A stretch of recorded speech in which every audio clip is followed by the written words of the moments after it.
I asked why we needed a DNA test, and stormed out of our living room, slamming the bedroom door so fiercely that the picture frames rocked against the wall. Looking back from my car, which doubles as my house, I'm holding my sobbing 4-month-old and counting quarters for diapers. I can't believe I was that foolish. I'm Tessa, 29, and I ruined my entire life because I couldn't confront one basic truth. I met Drake 3 years ago at a friend's housewarming party. He was not even my type, more clean-cut than the males I normally go for, with a secure career in the construction business and an endearing habit of opening doors for me after our third date. I knew he was a good husband candidate since he was stable, kind, and had no idea who the other 3 guys I was meeting were. I never intended to be faithful. Men had always been like selections on a menu to me, and I'd been trying new foods since high school. Drake proposed 6 months later, and I quickly said yes. My parents were overjoyed, especially my father, who had been on my case about settling down for years.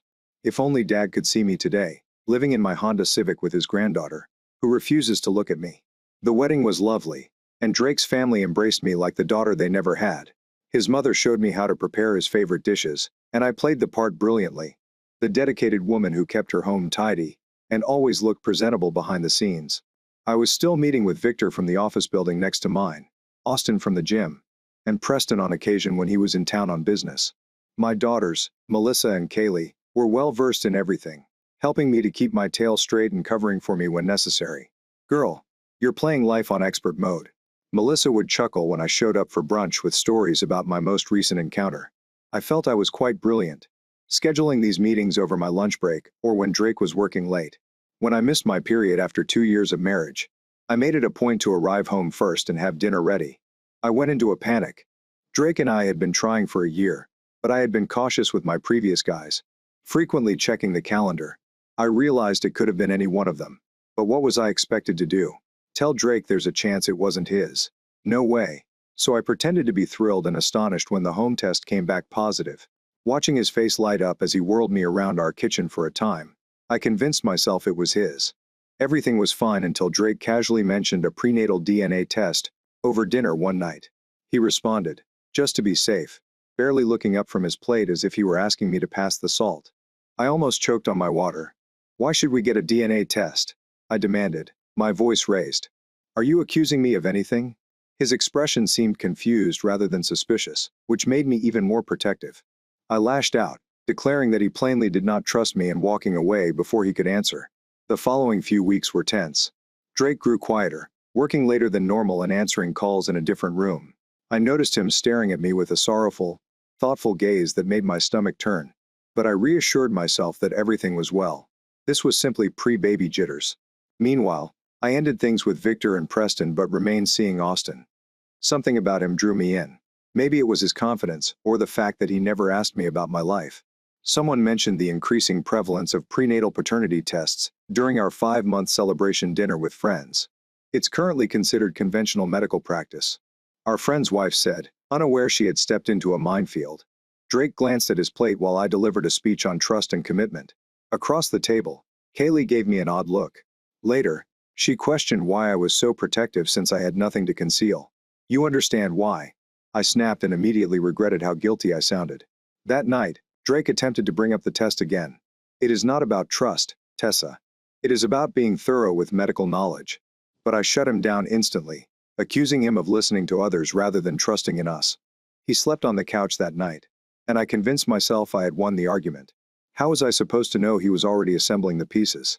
How could I have imagined losing my marriage, my home, my friends, and even the respect of my own father in just 2 months? All because I was unable to answer a basic question. Why not simply take the test if I had nothing to hide? 7 months pregnant and feeling like a beached whale, I scrolled through Drake's phone while he was showering. Yeah, I understand. Classic move from someone who struggles with trust, but I wasn't expecting to find anything. Drake was the faithful one, correct? Then I saw it. Jamie sent text messages regarding her and the situation, asking whether he had made a decision yet. My heart sank. Was he cheating on me while I was carrying his baby? I accosted him the moment he stepped out of the restroom, still dripping wet. "Who is Jamie? And what situation are you making decisions on?" I demanded while waving his phone in his face. Drake did not even flinch. He simply put a towel around his waist, sat on our bed, and looked at me with these empty eyes I'd never seen before. "Jamie is my lawyer," he explained gently. and we need to speak. What happened next is still replaying in my thoughts from those long hours spent in my automobile. Drake brought out his own phone, not the one I had been looking through, and gave me screenshots. There are plenty of them. Messages from Victor, Austin, and even discussions with Melissa and Kaylee in which I joked about not knowing who the father was. 3 weeks ago, someone sent everything to him anonymously. I began, "It's not what it appears to be," but even I found the words weak. Drake just kept scanning through the evidence, his expression absolutely blank. 7 years of friendship in college, and Austin is sleeping with my wife behind my back. Drake eventually spoke, his voice cracking slightly. "Were you aware we were friends? That we almost beat each other up in senior year and haven't spoken since?" I felt as though I had been slapped. Austin and Drake know each other. Austin hadn't mentioned it, not once.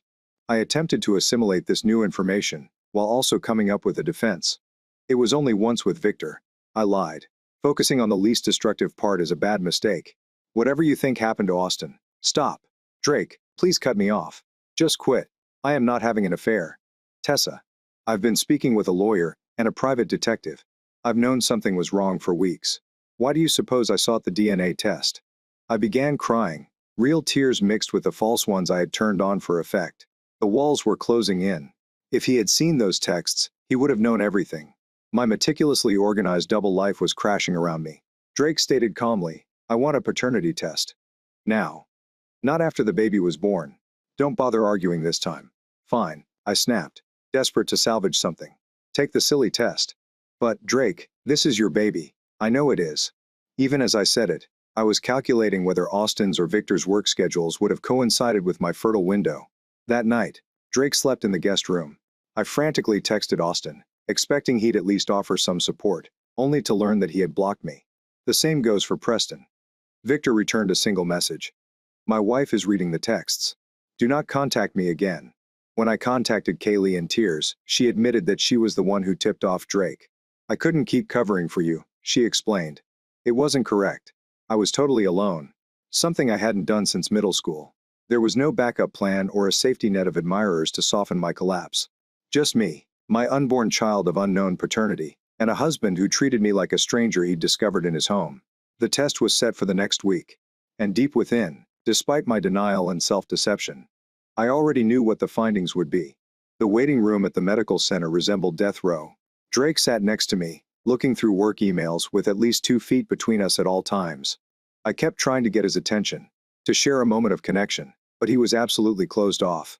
The nurse shouted my name with a smile that vanished, as she sensed the tension between us. "This is a straightforward operation," she emphasized as we followed her into an exam room. "We will collect a blood sample from mom and a cheek swab from dad. Results normally arrive within 3 to 5 business days." I leaned back on the medical table, observing Drake's expression as they drew my blood. He appeared almost hopeful for a second, and I took note of it. Perhaps there was yet an opportunity. Perhaps he wanted this baby to be his. I felt as horrible as I thought I did. "It will be fine," I whispered as he sat stiffly for his cheek swab. He did not respond. Those 5 days were the longest in my life. Drake relocated most of his belongings to the guest room and returned home late each night. I tried everything, making his favorite dishes, wearing the line plate he liked, even crying and pleading for another chance. Nothing pierced his armor. One night, I heard him on the phone with someone saying, "Her father warned me, man, right before the wedding. She said she has patterns with males that I should be aware of." I assumed he was simply being too protective. I froze at the door, recalling the talk with my father 3 years earlier. He had pulled Drake aside during our rehearsal dinner, and they had a heated discussion. I could not hear. When I approached Drake about it later, he simply responded that "Your father wants me to take care of you." I thought it was sweet at the time. The call arrived on a Thursday afternoon. Drake was at work, and I answered his phone when I noticed it was from the medical center. The woman on the phone requested to speak with Mr. Wilson. "This is his wife." I said I could take a message. "I apologize, but due to privacy restrictions, I can only discuss these findings with Mr. Wilson directly." I hung up and immediately called Drake. "The findings are in," I said, trying to seem calm. "They would not tell me anything." Drake entered through the door 2 hours later, carrying a manila envelope. Without saying anything, he opened it on the kitchen counter and read the contents. I noticed his shoulders drop, then tense, as he turned to face me. His eyes were crimson. "Not mine," he flatly stated, handing the paper across the counter. "Not even close." Something inside of me broke. Not based on the results. I'd known deep inside, but not until the end. The DNA test yielded a 0% likelihood of paternity. There's no space for error. There is no danger of a mistake. Just hard scientific evidence that I had been lying all along. Drake, please. I began reaching for him. We can work through it. It was a mistake, but we can remain a family. You've adored this baby for 7 months. Stop. His voice carried throughout the room. I am leaving. My lawyer will contact you regarding the divorce. You cannot simply walk away from me. I yelled, panic growing. Where am I meant to go? What should I do? Drake hesitated at the entrance, looking at me with pity and loathing. You should have considered that before. Your dad was correct about you. He was gone within an hour, taking only the necessities, and leaving me in a house that I quickly understood was merely in his name. I called Melissa in hysterics, but she directed me to voicemail. My mother answered the phone but remained mute when I explained what had transpired. Your father, and I need some time. She eventually spoke. This does not surprise him, Tessa. He had been waiting for this call for years. By evening, Drake's sister had commented about the episode on Facebook, not specifically naming me, but making it clear who she was referring to. The woman who deceived my brother after he had given you everything. Karma always collects. The post received over 100 responses, many of which were from mutual friends who expressed compassion for Drake and disbelief at my behavior. In desperation, I texted Austin, the baby might be yours. Drake laughed. I need help. He responded hours later. My wife is due in August. Leave us alone, or I will file a restraining order. His wife, Austin, was married and expecting a child. The shame became much more intense. I had not simply been cheating on Drake. I was the other lady in Austin's life too. The ideal life I had created was gone, and I had nowhere else to turn. 2 weeks after Drake left, I received divorce papers, and noticed that I had 30 days to evacuate the residence. The compensation he gave covered 2 months' rent and a small apartment, which was far less than I was used to. But I had no leverage to demand more. My company had already curtailed my hours due to pregnancy difficulties, and my financial account was quickly depleting. You are welcome to remain with me, till you have figured things out. When I called my sister, Amber, she was crying. But just till after the baby arrives. Bradley and I need our own space. Bradley, her 3-month boyfriend, looked annoyed by my presence even before I moved in. I packed what I could fit in my car, leaving behind the majority of the furniture and housewares Drake had paid for. As I drove away from the lovely home we'd shared, I kept expecting to experience something profound. Regret, perhaps. Or at least sadness. Instead, I simply felt numb. I felt like I was seeing someone else's life break apart. Amber's extra bedroom was tiny, barely fitting a twin bed and a small dresser. I tried to maintain a low profile by keeping in my room when Bradley was home and assisting with chores when he wasn't. However, as my due date approached and my body ballooned, this became increasingly challenging. I overheard them arguing about me one night. It has been over 2 months, Bradley hissed. How long will she stay? Until the baby arrives, Amber responded. I can't simply throw my sister out. She did this to herself, Bradley stated. Her husband wasn't the first person she cheated on. According to what you informed me. I pressed my ear on the wall. The heart is racing. I understand. Amber sighed. Tess has always behaved like this. In high school, she was seeing 3 males at the same time. In college, she snatched my guy. I'm helping her since she's my sister, but I am not blind to who she is. Their remarks ached more than I cared to acknowledge. Had I always been the one whom people supported out of obligation while gossiping about her behind her back? My water broke at 3 a.m. On a Tuesday, 1 month before my due date. Amber drove me to the hospital in silence, her face tense with fury at being dragged from bed. My daughter was born after 18 hours of labor, and the birth was long and painful. When the nurse placed her on my chest, she was red-faced and crying. I desperately studied her face for any indication of Drake, but all I could see was Austin in the shape of her eyes. The curve of her lips. What is her name? The nurse asked. I said, clipboard ready, Emily. I chose the name weeks ago. Drake wanted to name her after his grandmother. I wondered if he was even aware she had been born. The hospital room remained achingly vacant throughout my 2-day stay.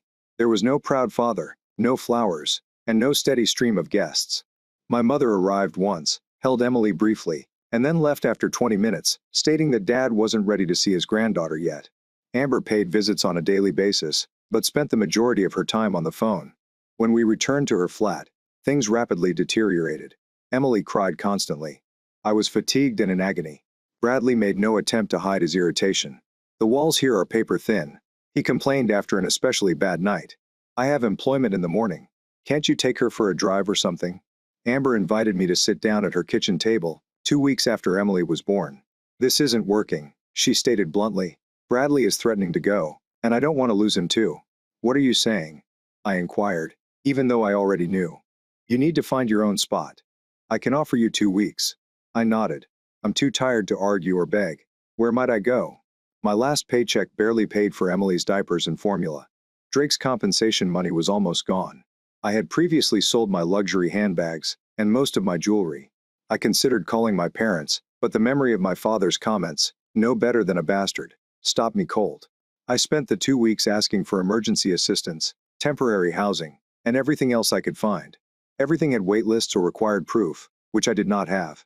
The few friends who still responded to my messages made vague pledges to look around, but they never followed through. People who had attended my baby shower and knew me for years couldn't recall my phone number. On our final day at Amber's, I put our few items into my Honda Civic, including some clothes, Emily's portable bassinet, a week's supply of diapers, and we drove about town for hours trying to figure out what to do next. Emily dozed in her car seat, oblivious to our surroundings. How did I go from having everything to this? From a lovely home and a kind husband to living in my car with a newborn. All of my bridges were completely burned. That night, I parked near a 24-hour store, where I had noticed other automobiles remaining overnight. I relaxed in my seat slightly, one hand resting on Emily's car seat. I finally allowed myself to cry. Not the deceptive tears I'd used so well throughout my life, but genuine aching sobbing from a place I'd never reached before. 3 months of living in my car taught me things I never wanted to know, such as which public restrooms are ideal for washing up, which fast food restaurants don't mind if you stay for hours with one small coffee, and how to change a diaper in the back seat during a downpour. I had sold nearly everything of value. My fancy clothes and the pearl earrings Drake bought me on our anniversary, including my wedding ring. The money went toward formula, diapers, and the occasional cheap motel stay. When Emily or I become ill, I still couldn't believe it was my reality. I would occasionally get a glimpse of my reflection in a store window. My hair is dirty, my clothes are disheveled, I have dark circles under my eyes, and I don't know myself. Where was the woman who was texting 3 men per day? The person who always appeared perfect and had everything under control. My lowest point was during a particularly terrible storm. Emily had a fever and had been weeping incessantly all day. I'd spent the last $20 in children's Tylenol, leaving no money for food or gas. As thunder rumbled overhead and rain pelted my windshield, I made the decision I had been postponing for weeks. My parents' house looked precisely as it had while I was growing up. Hedges and lawns are neatly trimmed. The porch light is always on. I remained in their driveway for over 30 minutes, gaining confidence, before taking Emily and rushing through the rain to the front door. My mother's expression as she opened the door still haunts me, a mix of amazement, sorrow, and resignation. "Oh, Tessa," she moaned, her gaze shifting from my wet hair to Emily's hot cheeks. "Come in." She grabbed Emily right away, checking her temperature and clucking with concern. 102. She requires a chilly bath and some rest. My mother's nurse background kicked in, and for a brief period, I felt so relieved that I nearly fell. Someone else was handling things. Someone else knew what to do. "Your father is asleep." She spoke quietly. "You can stay in your old room tonight," but she did not continue her sentence. She did not have to. That night, I slept in a proper bed for the first time in weeks. Emily was finally at peace beside me in an ancient bassinet that my mother had dragged out of the attic. The familiar surroundings of my childhood bedroom seemed weird. Cheerleading trophies are still on the racks. Prom photos adorn the wall, evidence of a life that appeared to belong to someone else totally. Morning arrived too swiftly. I heard my father's heavy footsteps enter the hall, followed by my mother's whispered explanation of our presence. When I eventually went downstairs with Emily in my arms, he was seated at the kitchen table, his coffee and newspaper propped up like a barrier. "Dad," I started, not knowing what to say next. He gently lowered his paper, his expression harsh as he stared at me, but avoided looking at Emily. "Your mother claims the baby is unwell. She's doing better now." I replied her fever had subsided. He nodded stiffly. "Good. That is good." An uneasy quiet between us lasted until my mother brought a mug of coffee in front of me. "Sit down, Tessa. Eat something." We had a difficult breakfast, with my father asking sharp questions about my goals and never acknowledging his granddaughter's presence. When Emily started fussing, I carried her to the living room to feed her, allowing my parents to converse. Their quiet quarrel echoed down the hall. "She's still our daughter, Richard." And she's still the same reckless girl who lied to that unfortunate man for months and could have trapped him with another man's child if he hadn't had the foresight to request a test. She made mistakes. Mistakes? She ruined a marriage, Helen. She's living in her car due to decisions she made. And now she wants us to clean it up for her, as we always do. When I returned to the kitchen, my father gave me a direct look for the first time. I warned Drake before your wedding. I told him I'd known how you functioned since high school. There were usually many boys calling the house, and their stories didn't add up. He shakes his head. He believed I was an overly protective father. I thought you had changed. I changed, I protested weakly, and I love Drake. No, my father replied sternly. Drake's offerings were well received. Security, stability, and a wonderful home. If you had loved him, you would not have started sleeping with other guys from the start. Dad, please. Why didn't you take the test immediately away, Tessa? The inquiry sprang from him, his hands flat on the table. If you honestly believed the baby was his, why fight it? You understand why.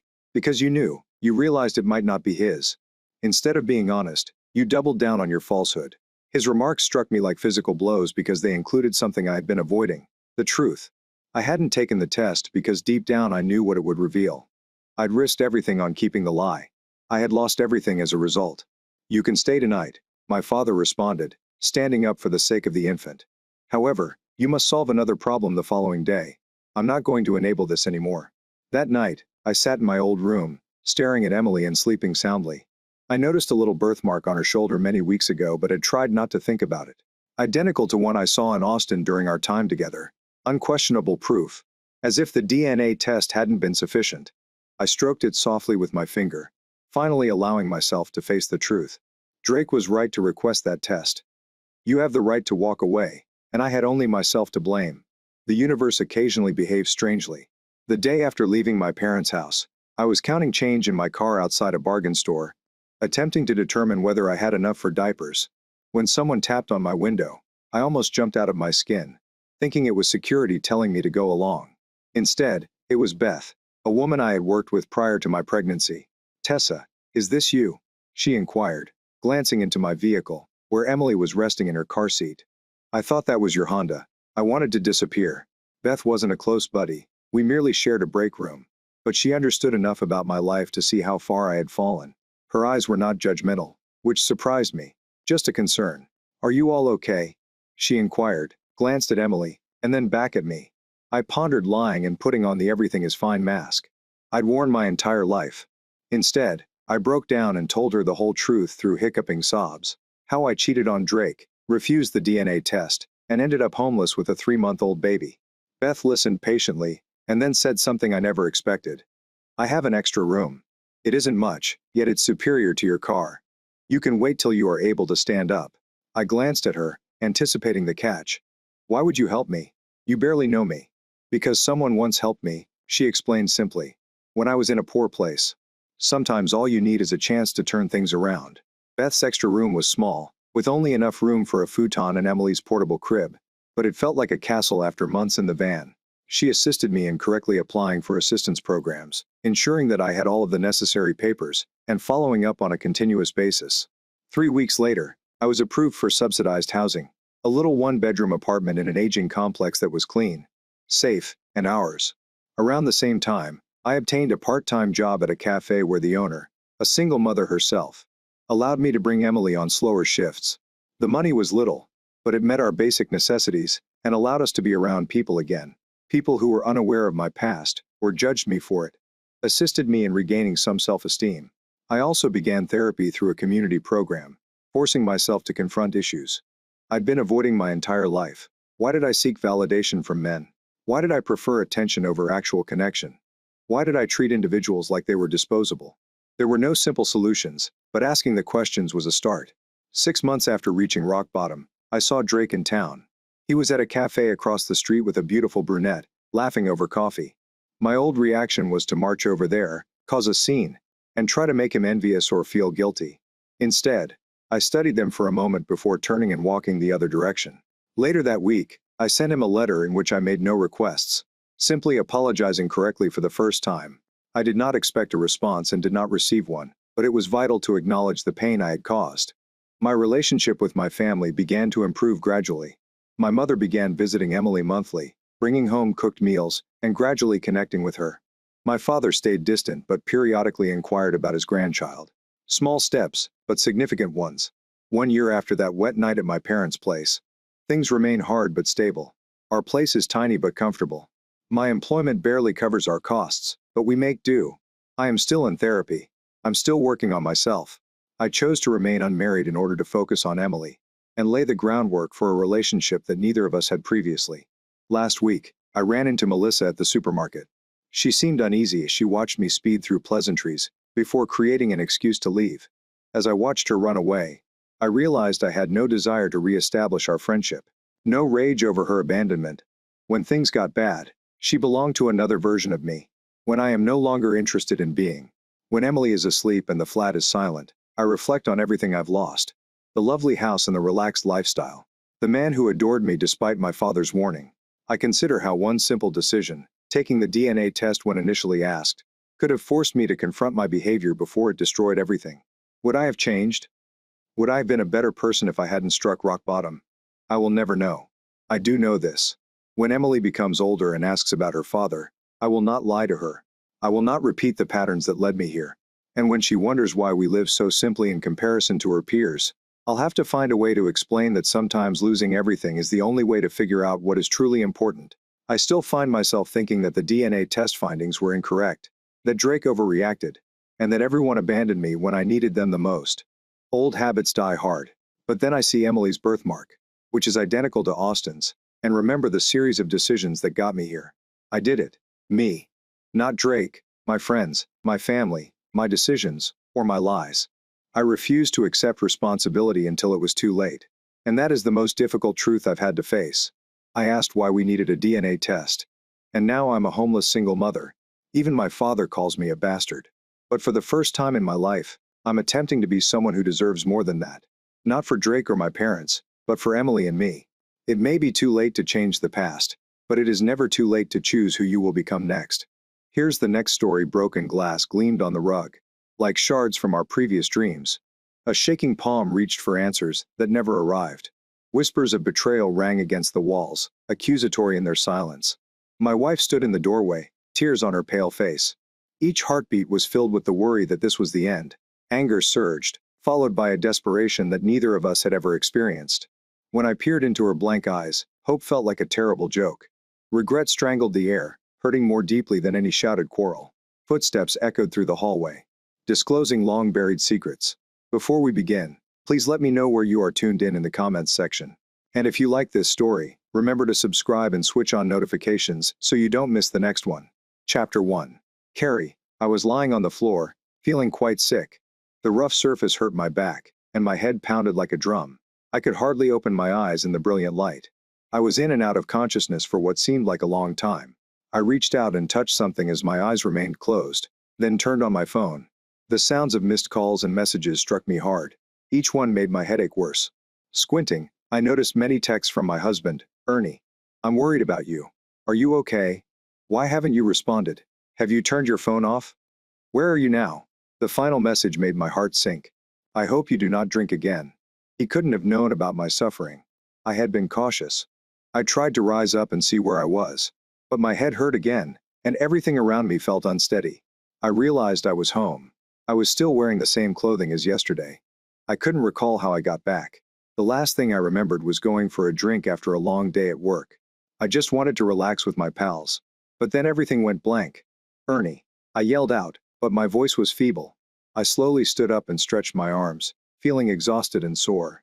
I heard sounds from the kitchen and footsteps. The smell of coffee permeated the air. It helped me feel slightly more aware. Ernie. I called again. This time, it's louder. The footsteps came closer. You're finally awake, Ernie announced, bringing in a cup of coffee. Could you please lower your voice? My head is extremely hurting. I attempted to sit on the couch but slipped and ended up on the floor. I experienced an unpleasant taste in my mouth and felt nervous. How did I come back here? A bartender from Seattle phoned me, Ernie remarked, attempting to remain calm as he handed me the coffee. You passed out in the bar. He seemed unhappy. I don't recall passing out. I went out for drinks with several coworkers, I said, taking a sip. It was strong. Why am I on the floor? Ernie shrugged. I put you on the couch. I'm not sure how you ended up on the floor. You must have fallen. His tone was chilly. Carrie, you need to stop doing this to yourself. Do you need assistance? I could tell he was attempting to remain calm, but he was obviously distressed. Help? Because I consumed a little too much last night. I don't need aid. I responded, my head still hammering. I lowered my voice. I work hard and deserve a break after a long week. You can't tell me what I need. I'll tell you what I don't need, he stated forcefully.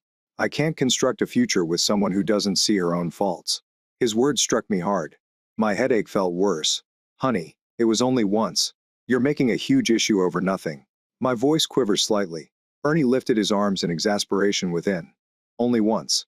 Carrie, stop it. This is no longer a joke. This is seriously upsetting me. He grimaced and added, you smell of alcohol and look bad. I drank more than normal last night, but I'm not an alcoholic. I protested. Ernie shook his head. More than usual. Open your eyes, Carrie. Your drinking is out of control. You need to quit. He glanced at me with frustration. You know what? I can't keep doing this. I can't pretend this is fine. Honey, can we discuss this later? I have a terrible headache. No, we're talking about it now. I am weary of making excuses for your drinking while we are out with our friends. Have you noticed that they don't invite us anymore? Do you know how ashamed I felt when they recommended I do anything about it? His remarks stung severely. I shook my head, pushing them away. I'd kept things hidden. No one could tell how much I relied on drink to cope. Honey, they're exaggerating. I don't drink very much. And if it upsets them, I refuse to drink during parties. Ernie sighed. At the last gathering. I asked you to stop multiple times, but you did not comply. Our pals were concerned. We don't need buddies like them. I responded, attempting to brush it off. Steve offered to come over with some other instructors for an intervention. I don't need that. I am fine. I winced at the pain in my brain. Carrie, please. They did not ask me to play Santa this year, because they were concerned that your drinking would cause problems. I truly enjoy that role. He spoke kindly. I looked down, feeling guilty. When I look into the future, I don't see us together. I cannot see having children with you. They deserve a sober mother and a nurturing home. Every child should feel happy. Good times with a caring family. I'm concerned that too many children are growing up in difficult circumstances as a result of their addiction. Ernie cried. I felt profound shame. Strangely, at that moment, I craved a drink more than ever. Perhaps I had a problem. You know what? I'm tired of this. I can't keep pretending that everything is fine and making excuses for you. Last night was too much. Ernie stated that he was leaving. I attempted to get up but slipped, and the cup I was carrying fell and broke. Where are you going? I cried, my voice trembling. Anywhere away from here. I can't be with you like this. You need assistance. Are you leaving me? My voice was full of terror. I felt lost. I made a vow at our wedding that I planned to keep. But, Carrie, things cannot continue as they are. You have a drinking problem. I needed to calm down and really consider my future steps. Then we could speak. But I knew one thing. I couldn't go on like this anymore. I continued to cry and shake my head. You should think about what you desire. Get help with your drinking. Or keep going. Like this. He let out a deep sigh. This is not the life for me. A sob slipped from his lips. I could tell Ernie was serious. He was in pain, and I was looking for a way to deal. Please, Ernie, do not abandon me. I begged. Come back. I will do anything. He couldn't abandon me. He was everything for me. I felt like I'd be lost without him. I did not want to confess my troubles. Instead, I blamed others. I'll let you handle this. We can discuss your options after I return, he said and walked away. I understood I could lose him if I didn't change. Ernie had reached his limit and was ready to walk away.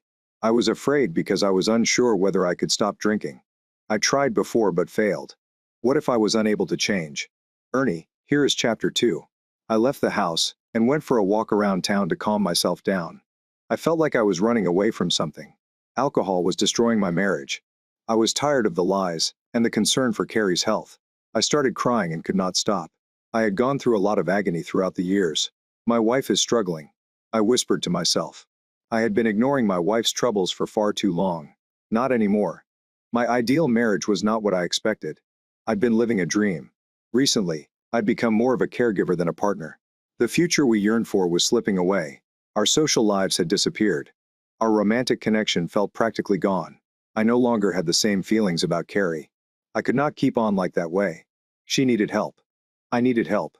Believe it or not, Carrie once made me really happy. I met Carrie at a party in Seattle. It was an unexpected meeting that sparked an instant bond. We were both in our mid-20s and single. We were naturally drawn to one another. Our differences made us better together. I was quiet and preferred to listen, whereas she was outgoing and talked to everyone. Her laugh was contagious. I taught at Middletown High, and she worked as a project manager in Seattle. I grew up in a tiny village, but she was raised in a large city. We dated, and our attraction developed into love. Every weekend, I drove to Seattle from Middletown. Being with Carrie was an adventure. The first few months were great. She adored Middletown, and we enjoyed camping and hiking together. Then, at 6 or 7 months in, things began to change. Carrie's personality altered. My sweet, adventurous girlfriend became distant and nervous. I suspected something was wrong, but she refused to talk about it. I worried that she was looking for a way to terminate things. Carrie, something doesn't feel right. You have been acting differently. Is everything okay? I am fine. Everything is fine. Why shouldn't it be? She responded defensively. I see that you are not yourself. You have changed. I love you, but you appear tense recently. Please chat with me. I want to help, yet you keep pushing me away. She started to cry. It is not you, Ernie. It's me. I need to figure things out on my own. I need some time alone. Is there anyone else? I asked softly, trying to keep my voice calm. What? Ernie, I love you. It is something else. Years later, I discovered that Carrie had been attempting to avoid alcohol. But remaining sober altered her in unexpected ways. 2 weeks later, Carrie apologized to me. She said that she had been stressed at work. I wanted to trust her because I wanted her back. No, I needed her back. So we got back together. 6 months later, as we began discussing our future, the same difficulties arose again. This time, I chose to end the relationship. 3 days later, Carrie arrived at my door, tears in her eyes. I need you, Ernie. You are my sole supporter and sincere love. Please give me an opportunity to put things right. I pledged to change. A part of me wanted to protect her, so I took her back. Perhaps I was making a mistake. You have the authority to decide. Carrie seemed to be experiencing tremendous melancholy at the time. She was disturbed despite her pleasant face. I believed that if I supported her, we could find happiness together. Carrie fulfilled her commitment and returned to her loving self. Soon, we discussed making our relationship permanent, talking about marriage, children, and trust. In October, I proposed. At first, she assumed I was joking. I assured her I wasn't worried, and she accepted it. I thought it was time for my fiancé to meet my parents, and they suggested we have her over for lunch on Sunday.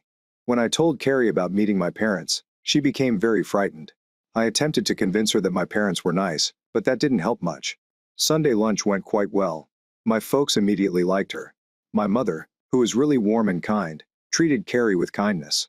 After a while, Carrie's nerves appeared to fade. I've never met Carrie's parents. She wanted not to discuss her family, and I respected her decision. She did not even invite them to our tiny wedding. We married on a freezing December morning at a chapel in Middletown, with only my family and a few close friends in attendance. A few days later, Carrie received a call from her father. I could watch her transform entirely. She felt anxious again. The call was short. My father arranged a gathering for us, she explained quietly. He learned about our marriage after the call ended. I felt that was a wonderful gesture, but Carrie didn't agree. You do not know my father. She only mentioned Ernie. The following weekend, we drove to Seattle to visit her parents. Her father had invited other people I did not know to the event. Their house was massive and packed with business people and local dignitaries. My family consisted of my parents, my sister, my best man, and a few close pals from work. The gathering was expensive and sophisticated, and we felt like guests at our own party. I could see Carrie was as uncomfortable as I was. I immediately disliked her father. He came out as haughty, looking down on everyone. He was not like Carrie. At one point, he drew me away. I assumed we'd have a serious chat about caring for his daughter, but I was mistaken. It's nice to finally meet you, I said, reaching out to shake his hand. How could you have married my daughter without telling me? It was embarrassing to learn about it from someone else. He stated I was ready to explain that Carrie chose not to tell them about our wedding. But I did not want to blame her, so I remained silent. He looked me over and said, I looked into your background. You're not good enough for her. I would never have let her marry someone like you, a teacher. I had plans for her, which you ruined. Just so you know, she will not receive anything from me. I removed her from my will a long time ago. Those were his first words to me, and I was surprised. I didn't know how to answer, so I simply walked away. He yelled out to me, but I continued walking. I avoided him for the remainder of the celebration, with the exception of family photos. I finally realized why Carrie was afraid of her father. and tried to keep her family away from us. I'd noticed in the past that Carrie needed a drink to feel at ease in social situations. After a few glasses, she appeared more relaxed. Carrie had a few drinks at the reception. I didn't think much of it because I drank more than normal. We danced together, engrossed in the moment. Even today, the song reminds me of that magical day with my wonderful wife and her dazzling eyes. On the drive home, I informed Carrie that I had no idea your family was well off. She slumped back in her seat, eyes closed, and rubbed her temples. You're correct, Ernie. My family owns money, but I do not. My father severed relations with me when I decided to stand on my own. This was the first time I had spoken to him in years, and I hope it will be the last. Perhaps this gathering was his attempt to reconnect with you, remarked my pal. Carrie opened her eyes and answered, No, Ernie. This reception was more about my father showcasing his business, friends, and political ties. He wanted everyone to see him as a member of a great family. He never really cared about me. Did you see how he wore a fake smile the entire time and barely spoke to me? He probably didn't say anything nice when he pulled you aside. You're correct. He was quite harsh to me, I confess. Carrie sighed. Do not worry. This will be the last time you deal with him. In the months that followed, her father sent us elegant invitations to a number of functions. However, Carrie refused to interact with her family, so we simply ignored them. I was relieved. We chose to settle in Middletown. The first 2 years of our marriage were fantastic for me. We experienced hardships, as many newlyweds do, but we remained quite pleased. Carrie was caring and attentive in all ways. She frequently mentioned how much she loved me and how happy she was. Our connection felt strong. We then discussed having a baby. Suddenly, my lovely wife appeared different, and I sensed a change in her. Where we used to spend our evenings reading, listening to music, and conversing, she silently prepared dinner and then went to our bedroom without saying much. Yes, we had moments of closeness, but they felt more ordinary than previously. She used to reach out to me, expressing how much she needed me. Following our shared experiences, I didn't realize Carrie had stopped drinking. I assumed she was simply battling with her emotions. So I advised we contact someone for assistance. Do you believe something is wrong with me, Ernie? I am fine. We're okay. I'm just not feeling good and finding it difficult to eat. That is all. You've seemed gloomy for weeks. We used to spend each afternoon together. You seem to be pulling away from me. I mean, something is not right. What do you mean by something's not right? Carrie answered harshly. I raised my hands. Okay, I don't blame you for anything. I am just worried about you. I care about you and want to help. Carrie kept quiet for a long time. Then she seized my hand. None of this is your fault. I will figure it out. She dashed out of the room and locked herself in the bedroom. I wasn't sure what was going on with her, or how I could help. The following weekend, we had Sunday supper with my family, and it appeared that my darling wife had returned. I was so relieved to see her again with those bright eyes, that I didn't associate the drink in her hand with the change. I realized it later in life, when I learned more about booze. I recognized the person I loved was fighting an internal battle. Carrie appeared calm after her first few drinks. My wife was back. Drinking became a common occurrence in her life. We never discussed having a baby again. The following years followed the same worrying pattern. As the situation worsened, I found myself making excuses for her actions, or justifying her decisions to friends. At social gatherings, we appeared to be having fun, laughing, and telling anecdotes. But my wife's drinking would eventually go out of control. The evening concluded with a quiet quarrel or discomfort. The number of invites to social events gradually decreased, until we had no social life at all. At the time, I knew little about alcoholism. I didn't notice the indications in the person I cared about. We would occasionally go for a drive, but she always wanted to stop and grab beverages. That made it difficult for me to enjoy the day, because I feared how it might finish. Over time, I developed mental explanations for her drinking habits. I convinced myself that she was stressed about work. She isn't sleeping well. Everyone drank. How could I have remained so unaware for so long? Why did I put up with this? The fact was that I loved her and wanted to assist. However, her drinking became too much for me to ignore. Fridays were especially rough. I was concerned about how she would be when she returned home.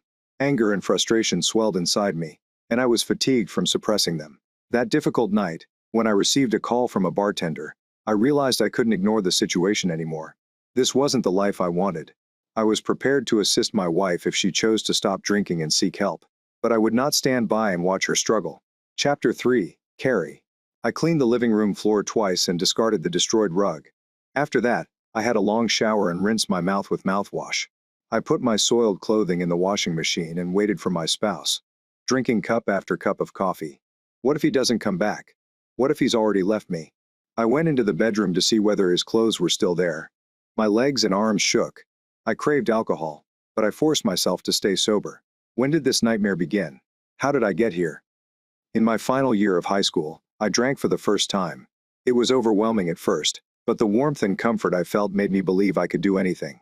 All of my troubles seemed to vanish, but I never felt the same way again. Despite my best efforts, I left my parents' house to attend college, eager to leave my difficult family situation and demanding father behind. Drinking became a part of my daily routine. When I was sober, I felt bashful and uncomfortable, always concerned about speaking or doing the wrong thing. My father's critical remarks lingered in my head, reminding me of his high standards. I'd never felt comfortable being myself since I was a child. I felt a great emptiness inside, as well as a voice telling me I wasn't good enough and didn't deserve to be loved. The real me was a scared little girl seeking approval. It didn't take long for me to understand that a couple of beers could quiet those inner whispers and make me feel more relaxed. Happiness and joy surrounded me. Friendships grew, and I became a more energetic and engaged person. I no longer felt out of place or hesitant to express myself. Alcohol became my escape, a place where my insecurities subsided. I used booze to boost my confidence throughout college. A few beers helped change my timid self into a social butterfly, especially because everyone else appeared to be doing the same thing. Surprisingly, my drinking had little effect on my academic performance, and I successfully completed all of my coursework. Every time I returned home, I had to play the part of the ideal daughter. If my father saw any changes in me, he never said anything. After college, I acquired a job and was finally free of my father's grip. He was unhappy about it, but I didn't let it worry me. Eventually, he sent me a letter through a lawyer informing me that he no longer wanted anything to do with me and would no longer assist me financially. I crumpled the letter and threw it away. Feeling free of continual pressure and judgment was more important to me than money. I limited my drinking to social occasions with pals. I went on a few dates with different men, but when I met Ernie, I felt a genuine connection. He was nice and caring, giving me the attention I needed to feel respected. He made me believe I was deserving of love. Ernie became a source of comfort and support for me. We talked a lot, including my growing passion for his hometown, Middletown. We had fun together doing outdoor activities, going to concerts, and attending other events. However, my drinking problem resurfaced. Old doubts arose, making me feel undeserving of someone like him. I aspired to be the perfect mate. Ernie, who believed that being perfect meant being loved, found it difficult to accept my choices while I was sober. So I began drinking again. Guilt ate at me, so I tried to stop drinking. But as my inner emptiness deepened, so did my desire for booze, trapping me in a destructive cycle. My increased alcohol consumption began to have an impact on our relationship. Ernie ended our relationship twice, primarily due to my drinking, particularly during my attempts to quit. Every time, I returned and pleaded for another opportunity. One day, Ernie inquired if we were ever going to marry. I could see his dismay as I responded. Later, when we were returning from an event, he asked me to marry him. I assumed he was joking and laughed, but my laughter faded when I saw his serious countenance. He treated me well, looked after me, and genuinely loved me. I longed for Ernie's affection and steadiness. He helped me see my worth. I knew I would lose him if I did not accept his proposal, so I agreed. We held a short wedding ceremony in his hometown's church. I chose not to invite my family, since I did not want them to ruin our day with their judgment. My father had severed ties with me. Unfortunately, my father learned about our marriage and insisted on holding a reception for us. It became the same bland, pretentious gathering he used to organize for his clientele. I despised it from start to finish, and I could tell Ernie's family and friends did too. I felt my father's look and words. "You're such a disappointment," in my mind. A couple of drinks helped me get through without falling apart. Ernie and I moved to Middletown, as far away from my family as we could. I had to drive for an hour every day for work, but it was worthwhile to be away from them. I was a project manager in Seattle, where I organized and handled initiatives. I oversaw every aspect, including purchasing materials, assigning duties, and hiring employees. Our first years together were fantastic. Ernie didn't seem to mind my drinking. I felt like I had the best of both worlds, a caring husband and a means to cope. When Ernie mentioned having a baby, I promised myself I'd stop drinking. I'd heard terrifying stories of pregnant women having problems because of booze. For a few days, I switched to water for lunch and avoided bars after work. I was proud of my efforts, but every time I returned home, my body begged me to drink more. In desperation, I'd lock myself in the bedroom until Ernie arrived home. I got moody and agitated. After a few weeks, it was evident that stopping would be difficult for me. My attitude worsened, and I snapped at my husband, blaming him for my problems and his desire for a kid. Ernie attempted to speak with me, but I dismissed him with vague explanations for my shift in mood. One Sunday, when we were eating lunch with Ernie's parents, my appetites took over and I began drinking again. The carefree side of myself returned. My husband, who had no idea, was ecstatic. I did my best to make him happy. We never talked about having children again, but I was far from admitting I had a problem and even less willing to hear any suggestions. In the years that followed, I delved more into the consequences of drinking. I thought I was hiding it effectively. I feel I was adept at maintaining my composure in public. I had many bottles stashed throughout the house, including in my office. I worked hard, and our family's finances improved. Ernie decided to work part-time at Middletown High, while also taking care of things at home to assist me. Well, however, my drinking increased. I developed an increased tolerance for alcohol, and began to crave more or stronger drinks. Fridays became my night of indulgence. I remained loyal to my hubby. I've never accepted drinks or danced with strangers. If someone sought to engage me, I politely rejected them. I found myself lying to my hubby to hide my problem. My wonderful health made me feel in control. I believed that I could stop drinking whenever I chose. While I was still masking my problem at work, I was concerned that it would only be a matter of time before I made a serious mistake after drinking too much at lunch. Even if alcohol helped me forget my troubles for a while, they always returned stronger the next day. My migraines were becoming awful. I attempted to quit drinking on my own several times, and failed every time. I attempted to restrain myself on Fridays, but it did not work either. The negative thoughts became louder. You are not deserving of your husband. He would do better without you. Why are you drinking so much? Why can't you just have one or two, and then stop? Ernie would frequently question me, especially at social gatherings. I am only on my second drink, I would say, knowing that I wasn't persuading him. I couldn't stop after one or two. My loss of control was gradual but certain. On Fridays, I planned to get home by 10:30 p.m. for a decent night's sleep, although I usually return about 2 a.m. in a taxi. Then one dreadful night, I lost complete control. My life seemed like it was coming apart, and I had no idea how to mend it. My husband confronted me about my drinking habits, and I was shattered. I had changed into someone I no longer recognized. I had damaged not only myself but also him. He was pondering ending our marriage, and rightfully so. I couldn't stomach losing him because I believed I needed him to survive. Without him, I'd feel lost. I needed him. Chapter 4, Ernie. I found myself in front of the town church. Carrie and I had long ceased attending services. Pastor Marsden was tending the flowers. He wasn't the conventional clergyman in clothes or robes. He felt like a friend. Someone easy to converse with. Good morning, Ernie. How are you doing today? To be honest, I've been doing better. He stared at me with compassionate eyes, as if he understood my troubles without passing judgment. Why don't we go in and talk? That sounds great. I need help with something. I followed the pastor into the church and later to his office. He joked, "We missed your Santa impersonation at Christmas," and offered me a seat. I sat in a chair across from him. Well, I missed it too. The mayor told me they didn't need my assistance this year, and I've heard the sheriff did an excellent job. We both knew the real reason I wasn't playing Santa. I was confident that everyone in town was aware of Carrie's drinking problems and how they damaged our relationship.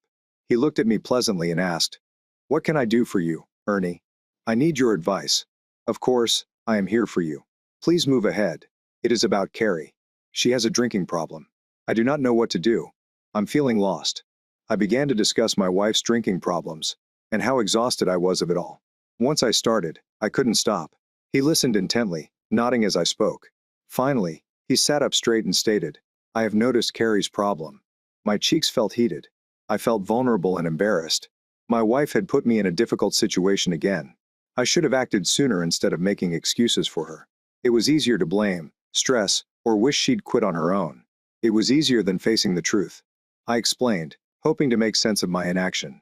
The preacher listened carefully, nodding slowly as I spoke. "You are going through a difficult moment, Ernie. I do not believe you can handle this alone. I have also realized this," I admitted while laying my head in my hands. "I'm tired of this. I feel very alone. We hosted an AA group at our church. You may accompany Carrie to the next meeting," Pastor Marsden explained, handing me a booklet. I was unsure whether Carrie would consent to come. She still didn't understand her dilemma. People frequently reject their problems, because they are unable to confront the reality. This is a common reaction. How can you aid someone who refuses to accept assistance? You know the phrase, you can lead a horse to water, but you can't make it drink. He considered for a moment. It's critical to show Carrie that you care and are concerned about her health. Avoid being judgmental. I have already done it. It did not work. When I last spoke with her, I gave her an ultimatum. The preacher leaned closer with a friendly face. An ultimatum can often drive people away. Instead, consider expressing how her drinking affects you or her career. It is about expressing your feelings without blaming her. I exhaled. I did it. When I last saw my wife, she begged me to stay with her. What are you going to do now? I honestly don't know. I could speak with Carrie if you believe it would be beneficial. Thank you, but I don't think it will help. I don't know how Carrie will react to what you say. She'll probably be irritated with me for saying anything and refuse to perceive the problem. I simply want everything to be normal again. I understand, Ernie, but normalcy isn't always achievable, particularly when battling with addiction. Remember, you are not alone in this. Many people have overcome comparable obstacles. I'm here for you every step of the way. I looked at the preacher, a glimmer of optimism in my eyes. Thank you. I desperately need help. I'm tired of it all. Do you take care of yourself? I frowned. I haven't been very good at that lately. Have you said a prayer? He smiled as he lifted his hands. I had to inquire. It comes with the job. I nodded. A sorrowful smile appeared on my lips. I had been too upset to pray. I feel as if God has forgotten us. Where was God during Carrie's struggle? The pastor nodded slowly. That is a fair question. I can feel your agony and rage. It is common to feel hurt and abandoned by God during difficult times. Many people have questioned where God was during their hardest periods. Faith sometimes entails going through difficult times and holding on to hope when everything appears to be falling apart. God is aware of your troubles, even if it appears that He is distant. Quiet periods might evoke feelings of loneliness. It's helpful to remember that God does not cause pain. He is with us while we confront this. This journey is difficult, and there aren't always easy solutions. But you're not alone. I'm here to listen, help, and support you during this difficult time. Pastor Marsden paused, giving me time to process his remarks. Al-Anon is a family and friend-oriented support organization. They meet every Thursday. This community provides support and information to others, in situations similar to yours. They claim talking about your feelings with others who understand can be quite beneficial. Hearing how others have handled situations can provide you with new perspectives. I'll think about it, I said, hesitantly. The pastor nodded, indicating his understanding. There is no haste, Ernie. Just know that help is available when you need it. For now, I recommend you read this book. It may provide some beneficial tips. He handed me a book from his shelves. I took the book, feeling slightly lighter. Thank you for listening. Your cooperation is greatly appreciated. I feel better. You are welcome. Ernie. Remember, I'm available whenever you need me. Let's check in next week to see how you're doing. As I stood to depart, the pastor placed his hand on my shoulder. You can make it through this. I'll be praying for you and your wife as you walk out of the church. The chilly air did not completely clear my mind. My problems felt less weighty. I had expressed my deepest concerns to someone I admired, but had never truly opened myself to before. A rush of humiliation overtook me. I'd always viewed myself as strong. I was tired of being the one who held everything together. I wanted to let go and express my emotions. As I drove home, I reviewed our talk. Pastor Marsden had been kind and understanding, giving me the way forward, but I still felt lost. How could I help Kari recognize that she needed assistance when she didn't believe there was a problem? So what about me? I felt exhausted, furious, and terrified. I loved Carrie, but our relationship had gotten tricky. I thought about the support group. Perhaps it was time to put my pride aside and seek help. After all, I had little to lose. When I arrived home, I took a deep breath. I glanced at the house, which represented our goals and expectations for the future. Could our marriage go through this? Was I foolish to stay with Carrie instead of going another way? I felt as if there were no easy options ahead. Chapter 5. Carrie. The sound of Ernie's keys in the lock startled me. My heart raced. I had put on Ernie's favorite dark blue dress for this occasion. Hey, I said with a trembling voice. Hey, he responded, appearing anxious. Are you willing to talk? His question astonished me. What? Yes. Of course. I attempted to alter the topic. What would you want to eat? I am not hungry. We need to chat first, he explained as he entered the living room. He made up his mind. I felt terror growing. Ernie, please don't leave me. I pledge to change. Do not walk away from me. Do not give up on us. I whispered, my voice shaking. I knelt in front of him and asked for his understanding. I was willing to do anything to rescue our marriage. He glanced at me and asked, "Carrie, do you believe you have a drinking problem?" I almost shouted, "No," but instead I nodded slowly. "Yes," I whispered, knowing just what I should say. Ernie held out his hand, and I grasped it. I stood up. I dropped my head in humility. My candor appeared to soothe him a little. "I love you, Carrie, but I can't take this anymore. Your promises seem empty." "We need to take action," Ernie said. I was afraid. "Let me show you. I am serious. I will do whatever you wish. What's happening between us is out of control. I'm not giving up on us yet, but we need aid," he added. "You're correct, of course," I whispered, tears running down my face. In that moment, I'd say anything to save my marriage. I didn't want to give up drinking, but I knew I needed treatment and didn't want him to see how damaged I was inside. Ernie gave me a booklet. "What's this?" "Tonight, there is a support group meeting at church," he said. "Do you want me to leave?" My heart raced. Ernie looked at me. "Seriously?" "Yes, but forcing you will be ineffective. You must choose to go yourself." I was trembling. Everything was happening too fast. I acknowledged that I'm very terrified. "Would you join me?" He nodded. "I'll accompany you to the initial meeting. After that, you'll have to travel alone." "Thank you. Thank you," I said, my voice trembling. I felt like I didn't deserve him.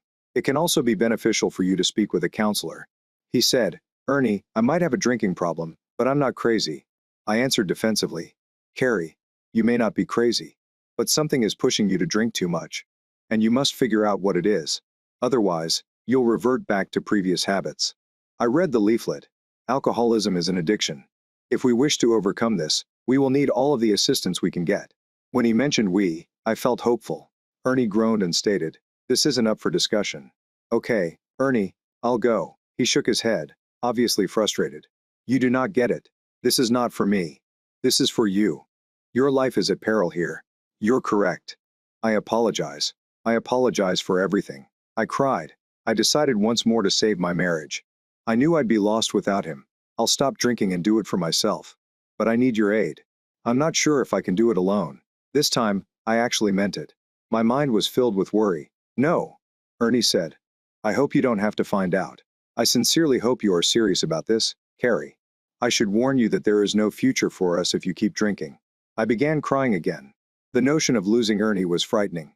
He was the only person who truly loved me. My steadfast anchor amid a turbulent existence. But confronting my difficulties without drinking felt just as difficult. "I will do that. I will change. I promise. You will not regret giving me another chance." I sobbed, my hands trembling, since I had a great desire for a drink. His response was barely above a whisper. "I hope not." Deep down, I knew I had problems to deal with, but I continued to blame my drinking on my past. "Before the meeting, we must remove all alcohol from the house," he remarked, crossing his arms, "and I mean it all, including the concealed bottles." I attempted to appear innocent. "Do not stare at me like that. My bottle of mouthwash ran out a week ago, so I had to use yours." He spoke with a forceful expression. I knew immediately what it was. I looked down, feeling humiliated. Under my husband's careful eye, I collected and disposed of every bottle of alcohol I had concealed about the home. That evening I attended my first AA meeting. Ernie came with me exactly as he promised. I hadn't attended a church in a long time. Ernie parked his car near the church's side door. A woman with gray hair stood outside smoking. "Are you new?" she asked as Ernie and I approached. "Yes. My name is Carrie, and this is my husband Ernie. We're here for an AA meeting," I said. "You're in the right place. I'm Cindy. Follow me." We went downstairs to a lounge area where approximately 15 individuals were seated in a circle. All of the chairs were taken. Someone gave us extra folding chairs, so Ernie and I sat next to each other, knowing how terrified I was. He held my hand the entire time. "That was very kind of you." I was prepared to listen and learn. I was ready to do whatever it needed to become healthier. Cindy took a seat facing us. The older woman with reading glasses spoke first. "Hello everyone. My name is Sandra, and I am an alcoholic. Is this someone's first meeting?" I raised my hand. "Welcome." She spoke, and everyone applauded. To be a part of something, you only need to wish to stop drinking. People took turns reading from a book, and Sandra announced that members will share their addiction tales. The first woman discussed the losses she had endured as a result of her drinking. The man next to her recounted his struggles as a result of poor driving choices.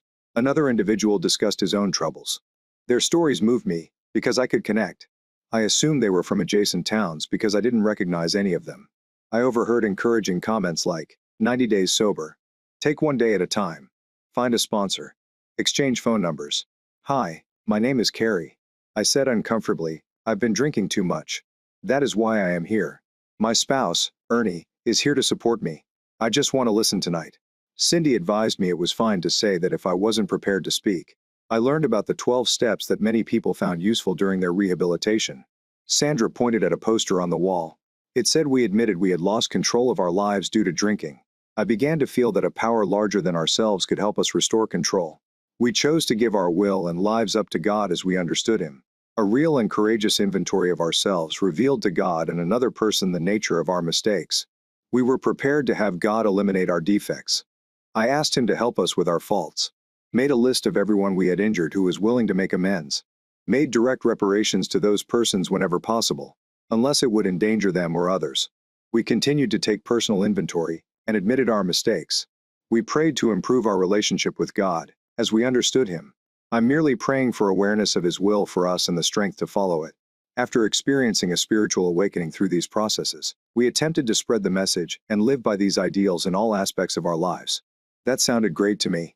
I knew it would take time and effort, but I was prepared. I wanted to complete those stages, manage my drinking, and go forward. Sandra asked, "Are you willing to do whatever it takes to stay sober?" Was I willing? I was willing to attempt it, but I was unsure if I would succeed. I'd encountered troubles before. Yes, I responded. My husband gave me a reassuring smile. Sandra gave me a book and pushed me to read it. Even though I had mixed views about the folks at AA, they gave useful information about remaining clean that I did not know. Following the meeting, I thanked Cindy for her encouragement. "You should get a sponsor," she advised. "What is that?" A sponsor is someone who has been sober for a while and can assist you when you are tempted or facing difficulties. I can be your temporary sponsor if you like, but please take your time finding someone with whom you can connect. Thank you for your advice. You should attend meetings regularly and get to know everyone. Every person has their own narrative. But we're all here to improve and recuperate. While AA may not be for everyone, it has greatly benefited me. Okay, I answered, not entirely committed. I intend to attend a few meetings, complete the steps, and then return to my normal life. We swapped phone numbers and said farewell. Ernie and I walked to the car, and when we got inside, he caressed my back and told me how proud he was of me. "Well done. I am proud of you." I felt a wonderful sense of determination. I was determined to make things better for my hubby. He deserved a better spouse. When I went home, I stayed up reading the book until 2:30 a.m. I eventually fell asleep while deeply involved in it. Chapter 6, Carrie. When I awoke, I felt terrible. Normally, I would have had a drink to feel better and relieve any discomfort. There were no drinks in the house. I resisted the impulse. As the day progressed, I felt worse. I had a pounding headache, chills, and sweats. My body craved a drink, but Ernie's words lingered in my head.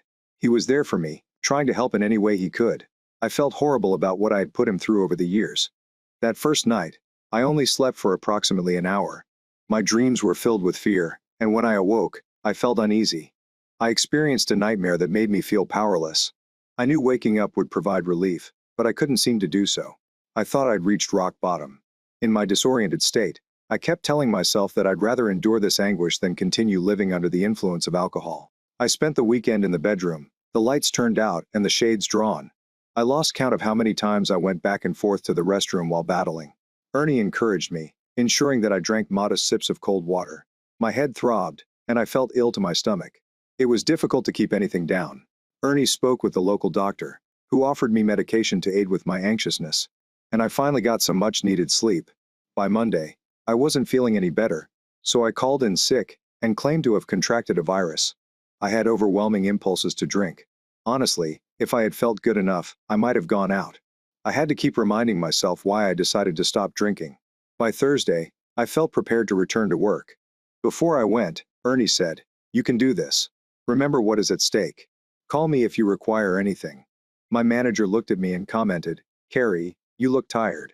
Why don't you leave until next week?" The doctor said I could work as long as I drank plenty of water and avoided overdoing it. I said, "Okay, but let me know if you start feeling sick." I somehow made it through the day without drinking and drove right home. In the following days, I felt stronger and more in control. I completed reading the book and started working on the initial steps. When Saturday came, I went to my second AA meeting. Sandra inquired about my first week of recovery, and I discussed my struggles with the group. After recounting my withdrawal experience, I stated, "It was really tough. I'm making terrific progress through the 12 steps and am far into step 4. I want to complete that phase in a few days and then continue with the remainder in the next few weeks." The group listened patiently, smiling and offering me nice words and encouragement. They all hugged me and really asked me to keep coming back. Cindy tapped me on the back as I was getting coffee, asking whether I had a sponsor yet. "No," I replied. "Would you consider becoming my sponsor?" Cindy appeared a little unsure. "I am already sponsoring someone else." I encouraged her because I believed she was the ideal person for me. Finally, Cindy agreed. "Listen, Carrie, I want you to do the 4th step at your own time." Some people hurried through the 12 steps and quickly found themselves suffering again. They may get sober, yet they continue to make the same mistakes under increased strain, leading to frustration. They begin to believe that 12 steps do not work. Sobriety is a long process, not a race. Begin small. Focus on one step at a time. Each step you take gets you ready for the next. It is preferable not to attempt to achieve everything at once. Remember our motto: take one day at a time. "Okay. I simply want to develop and move on from this." She smiled at me. "Sweetie, even when you stop drinking, you will always be labeled as an alcoholic. Alcoholism is a chronic disorder that requires ongoing care and attention, even when you are not drinking." I always feel that way. Will I always be in recovery from something that cannot be completely cured? Do not think of yourself as healing from an illness. Consider yourself on a journey to discover the finest version of yourself. What exactly do you mean by that? Quitting drinking is merely the first step towards sobriety. Being sober means healthier relationships, higher self-esteem, clearer boundaries, greater financial security, and a more fulfilling life full of happiness and love. It has given me a sense of purpose and allowed me to grow. That's a good concept. Have you got some time? I would like to share my tale with you. Sure. We sat down, and Cindy discussed her part-time work at the mall. Following her divorce, she returned to Middletown with her parents, who urged her to attend her first AA meeting, emphasizing the gravity of her problems. "That was 5 years ago, and I've been sober ever since," she explained. I had seen her about but had no idea she was going through such a difficult time. She was older than I, and had a teenage daughter. The following week, I contacted Cindy every day, as she instructed. Normally, her mother answered the phone. "Cynthia, please pick up the phone." I'd hear her yell for her, and Cindy would respond. Cindy's mother would talk in the background while Cindy tried to concentrate. Cindy eventually said, "Mom, you know I'm on the phone. Please." I continued to attend the meetings, but each time I went, I assumed that other people's drinking issues were far worse than mine. But I began to realize that wasn't true. "My father purchased me a new automobile," a young man shared, laughing. "I became intoxicated, grabbed the keys, and drove quickly. I ended up in the hospital for several weeks." A middle-aged man slumped back in his chair, scratching his face. "Do you think that was bad? I crashed my motorcycle and spent a month in a coma. I now have a plate in my head," he explained. A woman cleared her throat and spoke about her experience. "I wanted to drink just before starting to attend meetings. I didn't have any alcohol, but I did find some cooking sherry. It wasn't good, but I drank it. I am so bored of not drinking. Next Friday, I had a particularly stressful day at work. I couldn't fulfill a deadline, and my employer was unreasonable in blaming me for the delay. When I finally left work, I was stressed and thought a drink would help lift my spirits. The voices in my head yelled, 'They are going to fire you. You cannot handle a basic deadline. Only one drink.' I told myself. I texted my spouse that I was meeting Cindy for coffee. 'Do not wait for me to have dinner.' I returned to my customary position and sat on a stool. The bartender recognized me. 'Are you planning to drink excessively again? If so, I'll need your car keys and your husband's phone.' I shake my head. 'Only one drink this time. I'm striving to do better.' The bartender looked at me. 'Okay, what do you want to drink?' 'A vodka martini.' I mentioned my habit coming up. A few minutes later, I was drinking my drink while telling one sad story after another. I responded, 'I am not like the others.' I developed a drinking problem that I eventually broke. I had numerous reasons why I believed I could continue drinking. I raised my glass and drank hastily. It tasted excellent. Chapter 7. When Ernie walked into my first Al-Anon meeting, I felt nervous. I did not want to go at first. After all, it was Carrie's drinking problem, not mine. My sister, Kendra, pushed me to join. Someone at work had been in a similar circumstance, and said Al-Anon was quite helpful. I assumed they'd tell me how to fix Carrie. In a manner, they did. But the group emphasized self-care in order to maintain mental and emotional wellness. During my first meeting, I was told several times that the focus of this program is on you. The ensemble was led by Marshall Tucker. He was in his 30s and worked on a farm. I had visited his stand at the farmer's market several times. This meeting provides a safe environment in which to express our emotions. We discovered that we are not the only ones whose lives are influenced by another person's drinking. We listened to one another's stories and learned from their experiences. I sat in the back, arms crossed, and listened to the others tell their stories honestly. Several of their experiences resonated with me. At least I was not alone. I felt like I was at the right spot. Many of us develop harmful responses to our loved ones drinking. Some of you may believe you can save them, Marshall remarked, using air quotes. Several folks nodded in accord. We attempted to solve the situation ourselves, rather than seeking assistance. We tried to be understanding or made threats, but they did not work. He proceeded. We tried everything we could to get them to stop drinking. The truth is that you can't stop someone from drinking if they really want to. They will. Some of you allow the drinking to continue by denying there is a problem. Make excuses to family and friends. By phoning in sick to work when they are not feeling well, and so on. He waited to let it sink in. People who drink excessively are skilled at manipulating our emotions. They can convince us that the problem is all in our brains, or that we are exaggerating. My wife says this all the time. A man with a large mustache spoke up. Please stop nagging me. I don't drink very much. Why don't they admit they need help? There are numerous reasons, but the primary one is that they despise feeling helpless and out of control. Marshall explained that they do not believe they have a problem. People frequently say something like, "That's just how I am. This is something my family always does, and I can stop it at any time." We know better. A few folks in the room nodded. What can we do? I asked a man with a lengthy beard and a round stomach. Despite the fact that we had just recently met, I had forgotten his name. Setting restrictions is critical for their healing. I discovered this by setting appropriate boundaries for myself and others. If we want to help them, we must quit covering for our loved ones and let them deal with their problems. Marshall was correct. I had been doing too much to conceal Carrie's problems and assist her in dealing with the consequences of her drinking. The most popular technique to induce change is to be forthright, stating that you must stop drinking or else. He looked around. How many of you attempted this? I raised my hand. Most hands raised in agreement. The problem with this approach is that we assume they have the ability to change if they so desire. He replied with a slight laugh.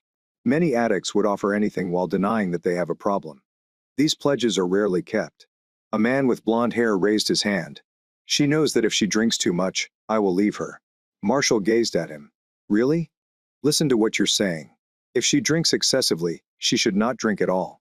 The problem with ultimatums, Marshall explained, is that you must follow through. Everyone understands that if you don't, you risk not being taken seriously. The man nodded slowly, discomfort visible on his face as he looked down. We must recognize that addiction is serious. They are struggling and frequently seek assistance from support groups, such as Alcoholics Anonymous and therapy. That's the only way out. But they must be willing to accept assistance. They must address their own difficulties, just as we must learn to work on our own. There is nothing wrong with me. A bigger man yelled. My wife, not I, has to change. I assumed you'd help me fix her. Sorry, Chris, but that is not why we're here. We are focused on ourselves. She requires a firm, zero-tolerance approach. He yelled and stormed out of the meeting. I could understand his fury, but I also agreed with Marshall. Nobody can help you if your own thoughts are holding you back. Then it was my chance to talk. It was humbling to discuss my troubles with others. Marshall welcomed me when I finished. I'm still not sure what to do about my marriage. What happens if my wife's changes don't last? What if Carrie keeps making bad decisions? I asked. Marshall stared at me and responded. You cannot make choices for your wife. You can only decide what you want to do with your own life if it comes to that. You may find that it is time to move on.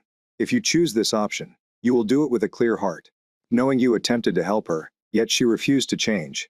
Thank you. I believe I understand, I stated. Marshall's words made sense, but I was still dubious. The idea of abandoning someone in need profoundly disturbed me, but I knew that if Carrie returned to her dangerous ways, she would bring me down with her. Marshall noted that this is not a decision to make in an emotional state. I know it's difficult, but you must think things through in a calm and straightforward manner. Make a list of the good and bad things. What percentage of persons with addictions recover? I asked. Marshall glanced at me, licked his lips, and responded. The National Institute on Alcohol Abuse and Alcoholism reports that approximately 36% of people with addiction recover. Approximately 60% of individuals who have been clean for 2 years continue to do so. I exhaled. The chances are not good. No, they are not. I grew up raised in a rough household.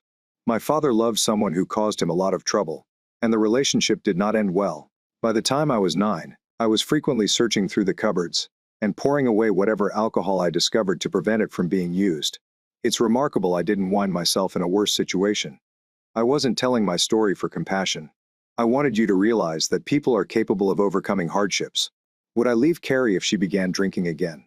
I hoped I would, for my own peace of mind, but I honestly had no idea. I really cared about her. I wasn't sure Carrie thought she needed help. I wasn't sure if she could succeed. I knew she did not want me to leave.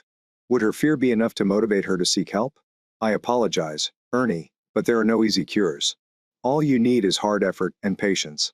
If you wish to assist your loved one, be supportive. Encourage her to attend meetings and establish clear boundaries to protect yourself. Marshall responded, "No more enabling." I thanked him for the advice. A young man chewing gum asked, "You are said to be supportive. Can you provide further information?" "Sure. You may assist her recuperation by encouraging healthy behaviors, such as frequent exercise and a balanced diet, as well as participating in activities that promote well-being, such as hiking or riding. Together, these moments can build your friendship and demonstrate your dedication to living a healthier lifestyle. And remember, there is no alcohol in the house." We were introduced to the Al-Anon handbook one day at a time, which contained a daily reading for each day of the year. I purchased a copy and began each morning with the day's reading. Overall, I felt more positive about myself. At least I was doing something rather than simply moaning. That night at home, I compiled a list of good and terrible things. I started with the bad. I wasn't as attracted to Carrie as I once was. I didn't like who she had become. We had a lot of arguments during the last year. We were not communicating effectively at all. Our marriage felt fragile. We did not have a social life. Will she drink again if we go out with friends?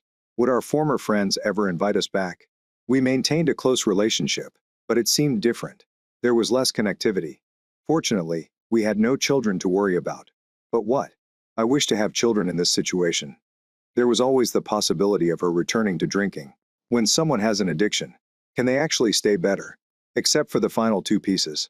I had to confess Carrie had been working hard to improve in recent weeks, and some of the negative things I listed were not current concerns on the positive list I prepared. Alcoholism is an illness. I swore to support her through sickness and health. Carrie loved me sincerely, and I loved her equally. Carrie appeared determined to change. She was confronting her problems and taking measures to improve. She was going to meetings and communicating with her sponsor. She still had to locate a therapist. She sincerely regretted the trouble she had caused me. Was Carrie worth staying for? So far, the answer has been a resounding yes, but I don't see a future for us if she returns to drinking. I couldn't stay married to someone who couldn't keep sober during our entire marriage. I had cared for my wife and supported her actions. That needed to change. Carrie, this is chapter 8. When I finished my drink, I looked at the empty glass and felt panicked.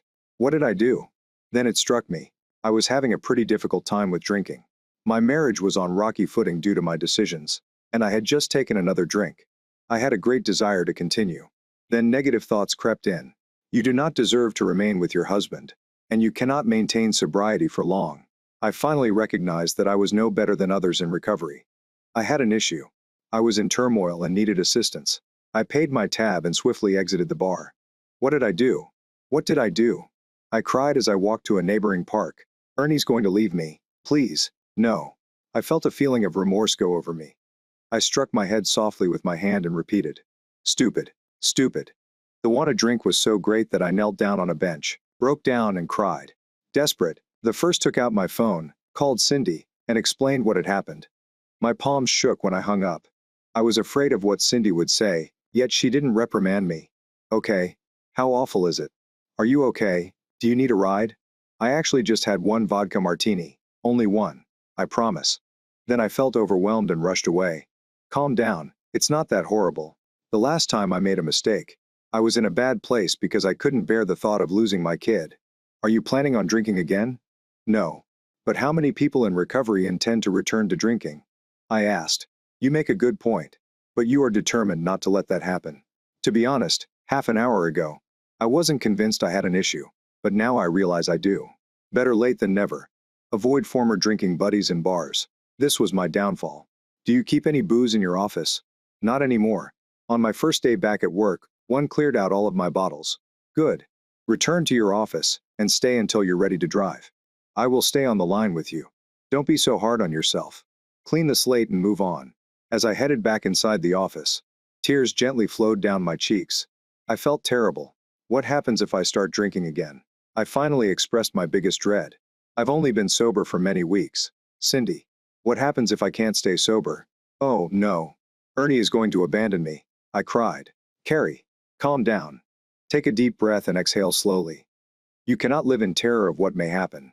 We'll deal with it if it happens. You are learning something new, and you must allow yourself to attempt and fail. Sobriety is a process. You start where you are. You make an effort. And if you stumble, don't be too hard on yourself. Success generally follows setbacks. I believe in you, and know you can do it. I wish I believed in myself as much as you do. I'm having a difficult time right now. Tears fell upon my desk. Thank heavens I was alone in the workplace. Take it easy. You're not alone. We will support you as long as you continue to try. We've got a saying. We watch out for each other. I believe in you. Her faith in me caused me to cry again. You need to develop new strategies to deal with stress. Cindy encouraged. When I left the office today, all I could think about was getting a drink to relax. I admitted that old habits die hard, then create new ones. Do you see a counselor, Carrie? No, not yet. I had been putting it off. It would be a wonderful idea to begin when I quit drinking, and my weeks of abstinence stretched into months. I started thinking about things I had buried long ago. I realized that I had never truly confronted many of my traumatic experiences. Instead of feeling and coping with my inner suffering, I chose to avoid it. I discovered that true healing requires confronting those sentiments. Ernie did suggest that I get some help. You should listen to your hubby. I know a therapist who has benefited members of our group. He primarily deals with couples, but he also has experience with those who are battling with alcohol. His name is Yaron Balinson. Don't let his appearance fool you. He is incredibly intelligent. I am emailing you his phone number right now. Okay, I will call him. I desperately need help. Should I tell Ernie what occurred? Yes, Carrie. Honesty is key. He'll notice if you leave something out. That can undermine trust. But how can I get started? Oh, Cindy, I am so afraid. Our relationship is already unstable. I said, feeling the tears fall again. The best approach is to be clear.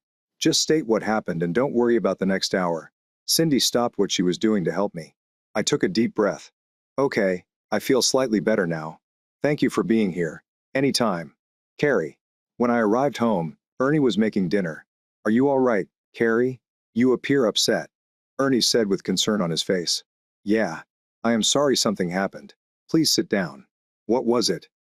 He asked as he took his seat. I'm not ready to discuss it. Please give me some space. A voice in my head whispered.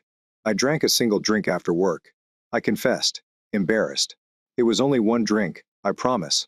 I noticed disappointment in my husband's eyes. Oh, Carrie. He peered intently into my eyes and replied. You do not appear affected. That's because there was only one, I said, putting my palm over my heart. As soon as I recognized what I'd done, I contacted Cindy right away. You can phone her if you want. You may also ask the bartender. I am telling you the truth, Ernie. I adore you and sincerely want to change. He glanced at me, and I held his gaze, feeling uneasy within. Honestly, I'm not happy about this, he added with a tiny scowl on his face. I truly dislike it. I know I have let you down, and I am also disappointed in myself. I believed I could manage it, but now I see that I really need help. This was a mistake. I apologize, I replied, moving to sit near him. I'm truly trying, Ernie. Please do not give up on me. He met my stare, and I noticed resolve in his eyes. Carrie, I've never given up on you, and I won't as long as you keep trying. I will help you in whatever way I can while I am miserable. I am delighted you told me. I was appreciative of his assistance. I do not deserve you. My wonderful spouse. You have always been my rock. I said this while feeling emotional. You're stronger than you realize. I do not feel powerful right now. I've experienced intense cravings more than once, but I managed to resist. Today, however, I felt weak. What has happened today? Why couldn't you resist? Nothing strange. It was a difficult day at work, so I unwound by drinking. He frowned. It had simply become a habit. I've relied on it for a long time. As soon as I understood what I had done, I took a step back and called my sponsor. I mentioned that I did not want to go into detail about my issues. What exactly did Cindy say to you? She advised me to move on and not dwell on this error. Staying sober requires practice. He nodded and looked into my eyes with understanding. I hoped he could understand my genuine regret. Carrie, as long as you continue to work on yourself, I will be here for you. I breathed out a sigh of relief. Thank you, hun. I know it's been difficult because of my drinking, but I'm determined to work on it. I've also planned a meeting with a professional who drew his notice. That is good. I'm glad to hear this. Cindy stated that this psychologist has assisted others in my AA group. Ernie's worried expression relaxed, and he grinned at me. I appreciated his smile. That is another step ahead.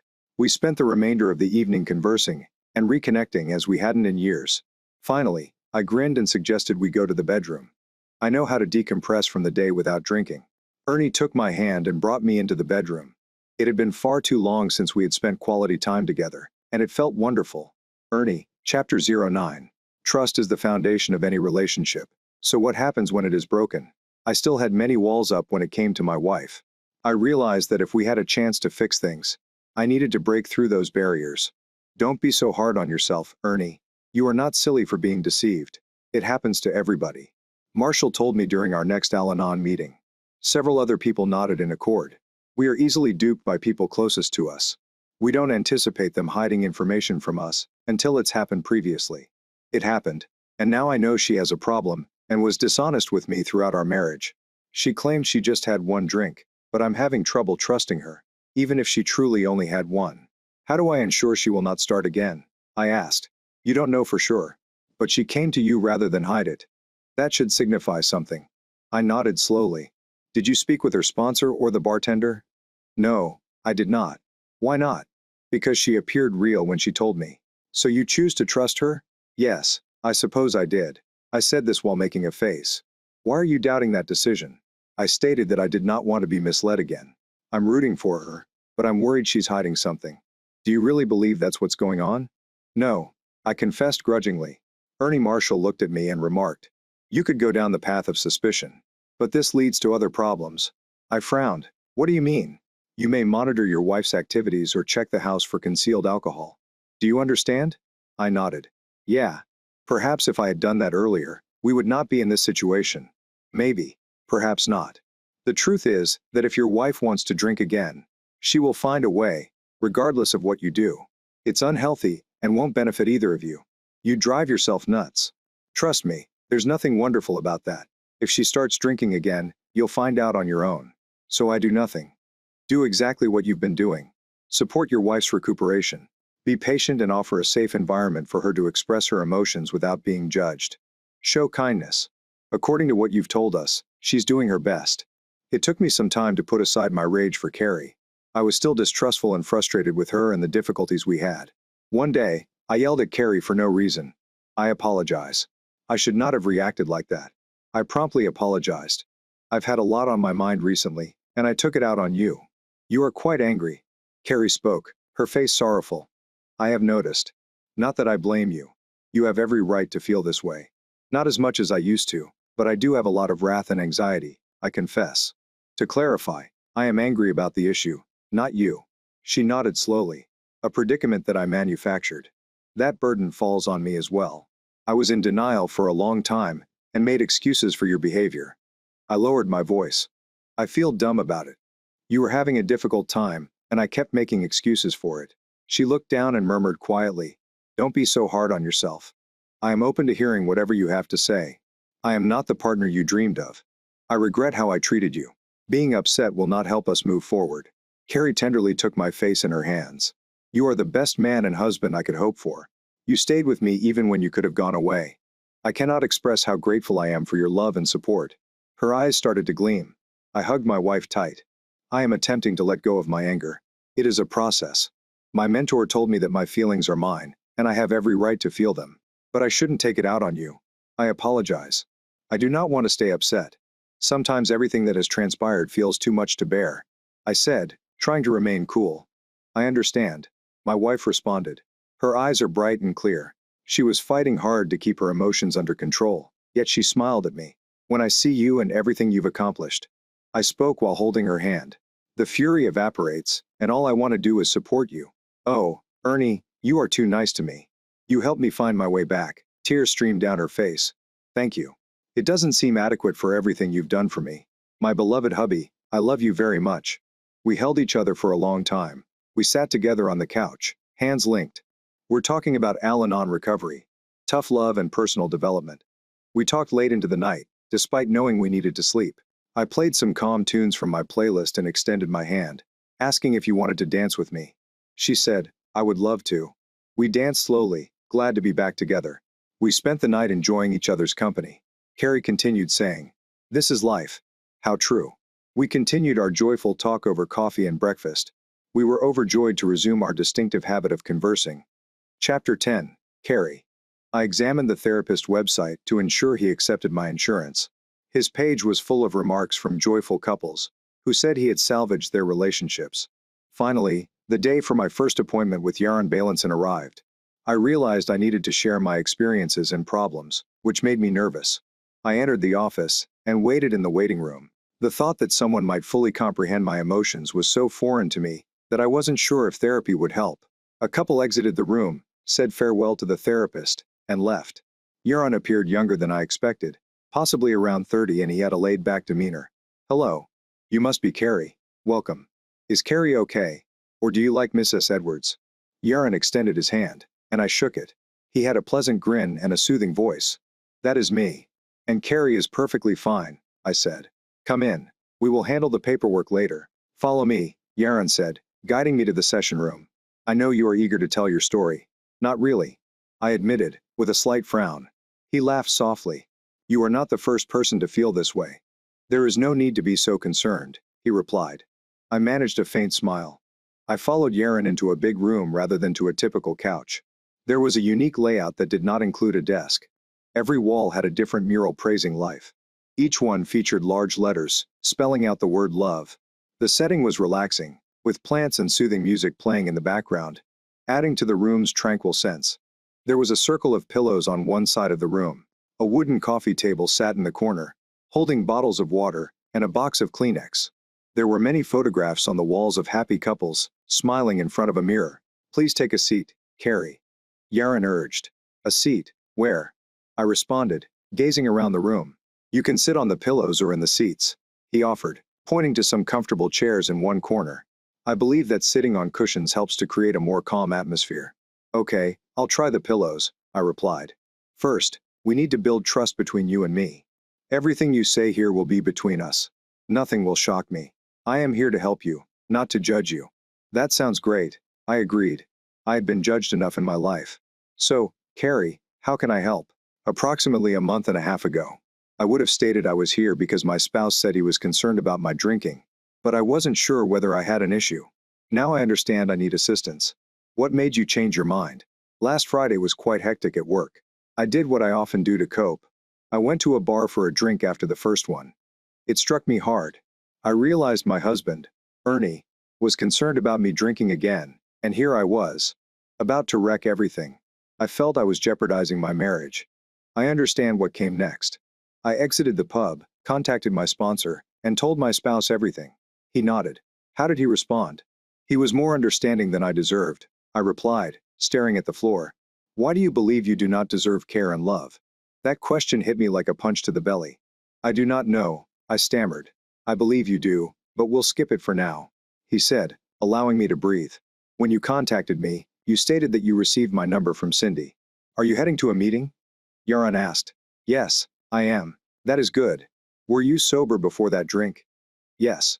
What do you want to receive out of our sessions? I honestly do not know. I hope they can help me stop drinking.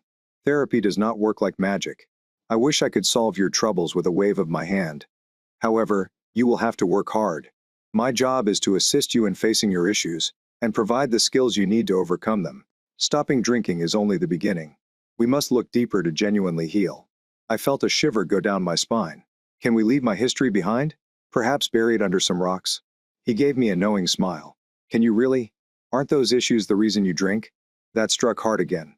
Please tell me about your relationship with alcohol. I believe it started in college. I've been drinking to cope ever since. I've attempted to quit previously, but was never successful.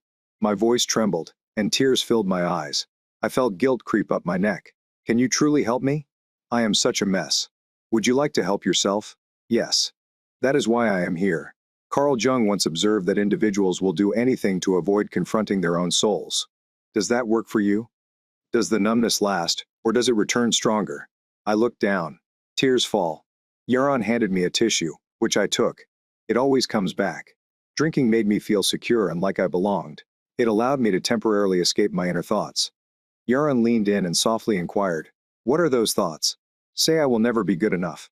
That I have no value," I whispered. I'd finally spoken it. At that time, I felt small and overwhelmed. Yaron stretched out to softly place his hand on mine.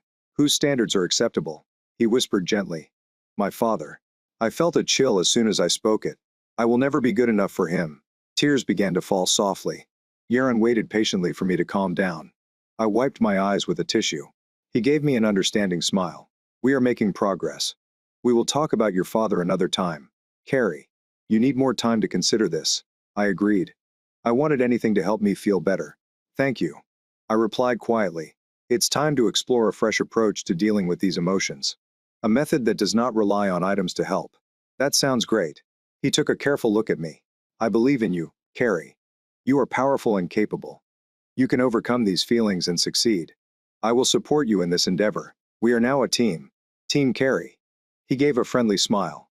I glanced into Yara's eyes and felt a glimmer of hope. For the first time, I did not feel judged.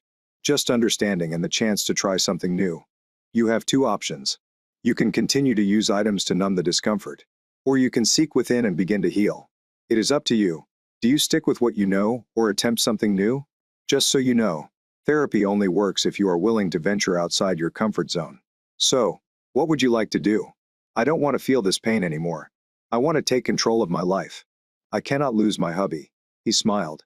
These are excellent aims. You are currently experiencing a wide range of emotions. Changes are occurring, but they will only last if you genuinely desire them. A transformation that is not genuine will produce only ephemeral results. I understand. When I attempted to stop drinking, I was not prepared to recognize the problem. I was in denial. As they say, I've tried to quit before but failed. I tried several times. What if this is simply who I am? Tears began again. Why do you believe you failed before? I shrugged. I do not know. Maybe I haven't been successful as a person. Yaron appeared serious. Do not mention that. From now on, talk to yourself constructively. Say I can change. I am capable of doing this. I am strong enough to confront my obstacles. Repeat those words, even if you don't quite believe them at first. They'll assist you in gaining confidence. I have little confidence left. That is okay. You have been through a lot. This is your time to step into the light and take charge of your life. The choice is yours. You're in charge. I don't feel in control. I'm feeling lost. My life became too difficult because I wasn't sure what to do. He repeated. You are in control. You've stopped drinking. You're attending a meeting to work on understanding the underlying causes for your decisions. He was counting his points. You're in charge. I never imagined therapy would be like this. I anticipate lying on a couch, expressing my problems, receiving medication, and being sent away. But return to why you felt you had failed previously. I would want to share a thought with you. I am listening. You suffered because you tried to do everything on your own. I reflected on what Yaron said for a time. Well, Ernie stated I needed help. I used to assume he meant I was struggling in a kind manner. Yaron laughed slightly. I've got some homework for you. I want you to compile a list of people you can rely on. Regardless of what happens, they will always be there for you. It will be a pretty short list. My husband, of course, my sponsor, and I halted, feeling rather exposed. You can include my name if you choose. I nodded. Thank you. Yaron rose up, removed a mirror from the wall, and sat back down with it. Let's do an exercise. He held a mirror up in front of me. Tell me what you notice. I gasped when I saw my reflection. The agony in my eyes astonished me. The figure in the mirror didn't resemble me. I used to consider myself young and full of energy. Now I was astounded by how I actually looked. I appeared older than I felt. I could see creases around my eyes, and my face looked tired. I was glancing at a woman who appeared exhausted. How did I not notice these significant changes? Carrie, meet Carrie, he instructed. I continued staring at the figure in the mirror and stroking my cheeks and eyes. Now look at the woman in the mirror and say, I forgive you. I stared at my therapist, thinking he was being foolish, but he nodded in support. You should forgive yourself for being overly harsh on yourself. Begin being gentle to yourself. I feel as if I don't deserve forgiveness. I committed blunders that harmed others. I grew up raised believing I had to be perfect, as if being faultless was more essential than simply being myself. I tried really hard to be a nice daughter. However, I never felt like I had succeeded. I can't bear to look at my mirror. Yaron smiled. I understand you may not be ready to forgive yourself right now, but you will someday. Being hard on yourself will not help you improve. Focus on the positive aspects of your life. I scoffed. Like, what? Yaron tapped his chin while thinking. Well, let's see. You have a husband who loves you and will support you as you heal. You hold a job. You are attending meetings and attempting to improve your life. You've met a new friend in your sponsor. Oh, and you have an excellent therapist. We both laughed about that. He raised an eyebrow. Would you like me to keep going? I shake my head. I knew Yaron was correct, but my thoughts kept telling me I didn't deserve any of this, which I shared with him. Every moment a negative notion arises. I want you to imagine the person who loves you the most. I took a deep breath and replied, that would be Ernie, my husband. I'm not sure why he puts up with me. What would Ernie say about that? My cheeks broke into a little smile. He'd smile at me and say, because I love you, silly girl. Exactly. Whenever a bad idea comes to mind, attempt to see yourself through Ernie's eyes. Chapter 11, Ernie, Carrie, and I began our long trek to recovery. My wife resolved to improve her life. She abstained from alcohol for 4 months and began compiling a list of individuals she needed to apologize to. Are you sure you're prepared for this? I questioned Carrie, displaying my concern. I think I am, at least slightly. I addressed it with my therapist, who believes I can. I haven't come this far simply to quit. Carrie spent the next few days reconnecting with old friends and neighbors. Most folks were friendly and helpful, particularly those from Middletown. She even spoke with the mayor, sharing her recovery story and asking him to consider me for the position of Santa next Christmas. She felt relieved afterward. Still, she was unsure how to approach her family, and the only words her father had said to me at our wedding reception echoed in my mind. I was apprehensive about how talking to him would affect her journey. My wife's family has always seemed a little strange, so I decided to learn more about her father online. He fared well in business and achieved great success. There was little information regarding Carrie's mother. I generally saw images of her and her spouse at posh events on social media, where she would stand next to him. In the end, Carrie decided not to contact them right now, and I felt that was the wisest decision. My parents, sister, school coworkers, several neighbors, sponsors, and support groups all contributed to our support system. I had a heartfelt conversation with my family regarding Carrie's drinking issues. They weren't astonished and assured me that I could rely on them. You're a good dude, Ernie. You are doing the proper thing. Carrie needs your help and support more than ever. My mother remarked, encouraging me. My father hugged me and said, I am proud of you, son. Many others in your circumstances may have turned away. Kendra playfully nudged my arm and continued, I'm here for you too. If you ever need someone to keep Carrie grounded, simply utter the word. Carrie and Kendra started hanging together more and became close friends. Some teachers reached out to express their support. Georgina Eastland, the gym teacher, was among them. Steve McAllister and his wife also supplied kind words and assistance when it was needed. People the first never spoken to before felt compelled to express their thoughts on our circumstance. I frequently heard phrases like, keep an eye on your wife. I have an uncle who had drinking problems. You did well to stay, Ernie. That's a good decision. Your wife needs you right now. Oh, poor dude. This must be difficult for you. Is she getting better? There was a lot to take in. I frequently gazed at these people. I'm confused and unsure how to answer. Do I know you? One day, while I was walking to a meeting, a strong feeling of frustration hit me in the parking lot. I felt disoriented but eventually let my frustration fade. I walked carefully, still perplexed. My group allowed me to freely express my feelings, which I greatly appreciated. I cannot imagine going through this without them. They provided me the strength and awareness to make better decisions. After I expressed my feelings, Marshall remarked, I understand how frustrating it is to receive unwanted advice, and being the talk of the town is also difficult. But I believe something deeper is upsetting you. What is actually on your mind, Ernie? He was correct. A niggling concern had grown within me. Who is the real Carrie? Is it who she becomes when she drinks? Or who she is when she doesn't? Which version do I actually love? I became entangled in speculations about her identity, noticing a significant difference between Carrie's sober and drinking self. Is it possible that I am in love with a version of her that is not her true self? I asked my group, voicing my concerns. What if the woman I fell in love with is merely a part of her that comes out when she lets her guard down. That's a big thought, Ernie. Floyd said. I prefer to think profoundly. I was joking. Marshall rubbed his chin and thought about what I had said. Then he said, here is my take. Perhaps it isn't about deciding which Carrie is the genuine one, but about whether you adore the woman she is now. This was a straightforward question to answer. I do. There are numerous things I adore about my wife now that she has stopped drinking. I said, I think you should focus on that. Chapter 12, Carrie. My days kept improving. I got up early every morning feeling amazing and had a wonderful day. I was on a very positive path. Rather than seeking an escape, I began to look outside of myself. I was finally feeling more present in my life. It took me a long time to discover that there were no easy solutions, only hard work and regular self-improvement. Although I was no longer actively following the stages, they continued to have a favorable impact on me. I slowly began to heal and rebuild my life. My husband and friends not only saved me but also improved my life. I discovered that all of us who deal with alcohol, regardless of who we are, discuss a common topic. We're addicted. We can't stop drinking once we begin. An addiction occurs when you are unable to live without something. To recover and maintain sobriety, we must manage our addiction through the AA program. Yaron provided valuable advice during one of our meetings. You will do well. He suggested that you fill your life with great events. Listen to music you appreciate. Eat decent food, and spend time with loving people. Try yoga. Sing in the shower while reading good books. Let your emotions out. Yell if necessary. Cry if you have to. Make new acquaintances and discover what brings you peace. I laughed and responded, I think I understand, Yaron. His remarks have inspired me. I determined to make a space in my life devoid of booze. Ernie encouraged me to join the church choir and learn to sing hymns. Everyone was pleasant, but eventually concerns about my drinking history and recovery arose.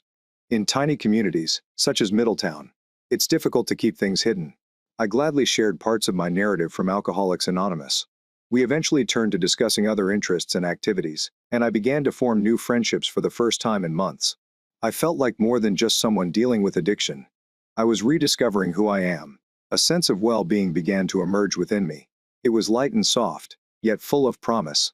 Everything that happened helped me mature and forced me to flourish in this new, peaceful existence free of booze. I started thinking about what I wanted to do with my life. When I got home that evening, I told Ernie how I was feeling. I really apologize for the hurt I have caused, I replied, my voice cracking. I'm sorry it took me so long to address my issue. I took a big breath and said, I love you. I held my breath and waited for his response.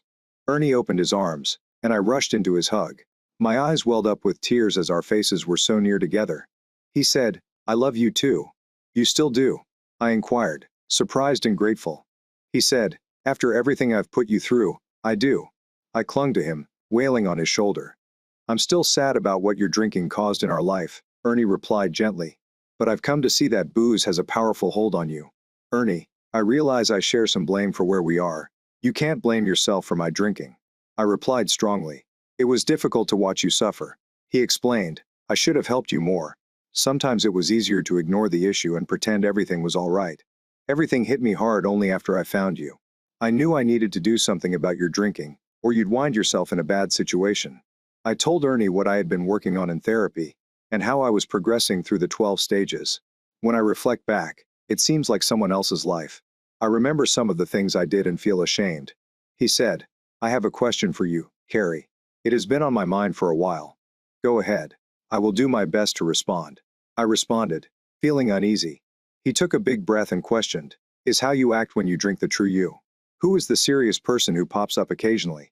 What is the real Carrie like? It's funny you ask because my therapist asked me the same question on our first visit. I told him how Yaron made me look in the mirror, and how that made me feel. I talked about my internal conflicts and my dominating father. My honest answer, my darling husband, is that I am not fully certain. I asked softly, which version of myself is real? Who drank too much, or who did not? Both. None. The person you saw when I was attempting to stop was not the real me. She was unhappy, and blamed everyone for forcing her to quit.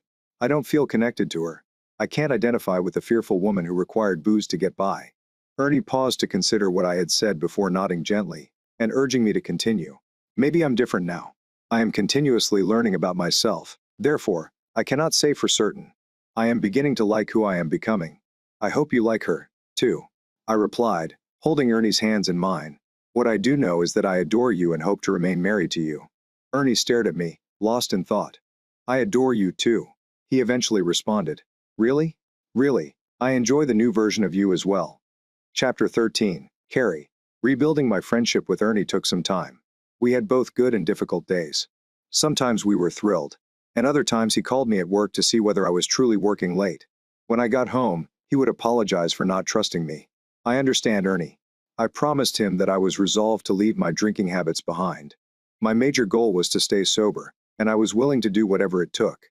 I told Cindy everything, and she said Ernie's feelings were typical, emphasizing the importance of tolerance. I know it's hard, she said. Building trust takes time. My mother used to remark, you hike 7 miles into the woods. You have to hike 7 miles out. The longer time passes, the easier it becomes. Simply remain transparent and continue to demonstrate your trustworthiness. Patience isn't my strongest characteristic, I said with a sigh, and I promised to work on it. I registered for a yoga class at the community center. Amber, who had recently joined our AA group, was a yoga instructor. She moved to Middletown and welcomed us to her class. I was excited to try something new and wanted to encourage her. When I entered the waiting room, I saw about 20 other women. It reminded me of my sorority days. They all appeared fit and athletic, clothed in workout gear. 5 minutes later, I entered a dimly lit room with a giant mirror, and gentle music filled the air. I found a seat in the back, rolled out a rented mat, and sat down, waiting for class to begin. The other participants began to arrange their mats in different directions. I realized I was facing the incorrect direction and ended up in the front row. I was a little nervous at first, but that faded away shortly. Amber introduced herself and said the class would be mild. It started off slowly and calmly, but after around 20 minutes, things became more difficult. I struggled to keep up with the positions, just like everyone else. The downward dog stance was quite challenging for me. The teacher described it as a relaxing stance, yet my shoulders strained and my hands slipped on the mat. Everyone else seemed strong and in control of their motions. I kept falling onto the mat, and I realized I needed to strengthen my upper body. I felt like I was constantly falling behind, because as soon as I finished one stance, we moved on to the next. We alternated between various standing stances with our arms spread out or aloft.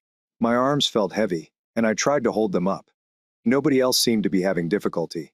It made sense that they had such fit arms. I knew that yoga required both the mind and the body, which is why I wanted to try it. I didn't anticipate finishing the lesson resting in a particular stance in a dimly lit room, as relaxing music played. Amber offered good advice, and described the stance as well. Her words were significant and just what I was looking for. Amber made a statement that really remained with me. She asked us to consider the things we wanted to let go of before moving on. I appreciated her suggestion to acknowledge the past and give it space before letting it go, rather than burying it where it may resurface later. Nobody made me feel out of place whether I was in the wrong stance or couldn't maintain it for long. The environment was really welcoming. At the end of class, everyone was humming or gently singing. I felt too shy to participate, although it sounded great.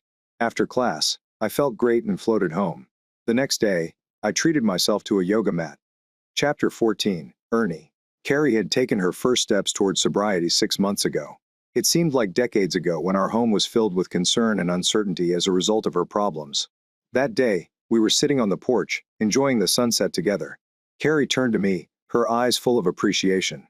She stated, "I never imagined I'd see a day when I could truly appreciate something as simple as a beautiful sunset." "You've made incredible progress in your recovery," I said. It had not always been easy.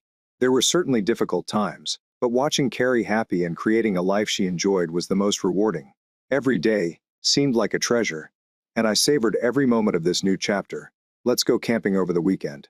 I suggested we reminisce about our past adventures together. A light shone in her eyes. "What a great idea. We used to do that a lot when we were dating." We contacted a campground that we used to visit. Lee and Michelle Walker, the proprietors, were close friends of ours. They relocated from Portland to Washington to operate the campground. I've always admired their guts in leaving their old lives to pursue a new ambition. On Saturday morning, we drove to the Olympic Peninsula, past the stone columns with a welcoming sign, before parking near the office. As soon as I switched off the engine, Michelle dashed over to us, waving. "Ernie, Carrie, it's so nice to see you again. We have missed you. Where have you been these years?" When Ernie called to reserve your former space, she wrapped us in a loving hug. I could not believe it. "Lee worked his magic, rearranging our appointments for you." Michelle replied with a smile. "I sincerely appreciate it," I responded, smiling back. I simply told him to give us whatever was available. I did not want to be a nuisance. You're never a hassle. We're happy to assist, Michelle remarked pleasantly. I'm so glad you're here. We have several years to catch up on. Yes, we do, I answered. Your favorite area is ready for you. I will drive you there in the golf cart. Lee will invite you back later to check in and enjoy a drink. She was smiling as she spoke. Carrie was apprehensive when Michelle mentioned the drink. Michelle noticed but said nothing. We all got into the cart, and Michelle drove us forward. Our old campsite was located at the end of the campground, surrounded by big trees and evergreens. We could see the river from there. Have you seen that? Carrie pointed to the lake. A fish has just jumped. You will see a lot of them. I brought my fishing gear. Maybe we can catch some, I said. Carrie seemed as excited as a child on their birthday. We sat together once the tent was put up and watched the river run. The lovely sound of the creek over the rocks was relaxing. Carrie snuggled against me. This was an excellent concept, Ernie. Thank you. I truly enjoy it here. It's quite gorgeous and serene. It actually is, I said, taking a long breath. The trees, fragrances, and sounds. I miss this location. 2 ducks soared by, landing in the lake with a splash. I'm not sure why we stopped doing this, I said, thinking aloud. Life grew too hectic, and my drinking didn't help. Carrie responded meekly. I didn't mean to bring that up, Carrie, but she interrupted me. I know, Ernie, you are one of the nicest guys I know. I apologize for everything. We're here now, and we have an opportunity to start over. That is what matters. This place is considerably more pleasant when I'm sober. She laughed slightly as she spoke. I laughed with her. Are you scared about having dinner with Lee and Michelle? Yes, Carrie said. I feel a little anxious. I will be right here with you. I promised. Thank you. Do you see that spot over there? I pointed at the woods on the left. Approximately 3 miles. So, if you travel down Old Ranger Road, you'll see a field with a damaged fence. My grandfather used to take me there. We would hike approximately a mile across the farms and into the forest. A little river flows through the woods, leading to a vast meadow encircled by tall trees. Granddad always claimed he went there to find tranquility. He felt closer to God there.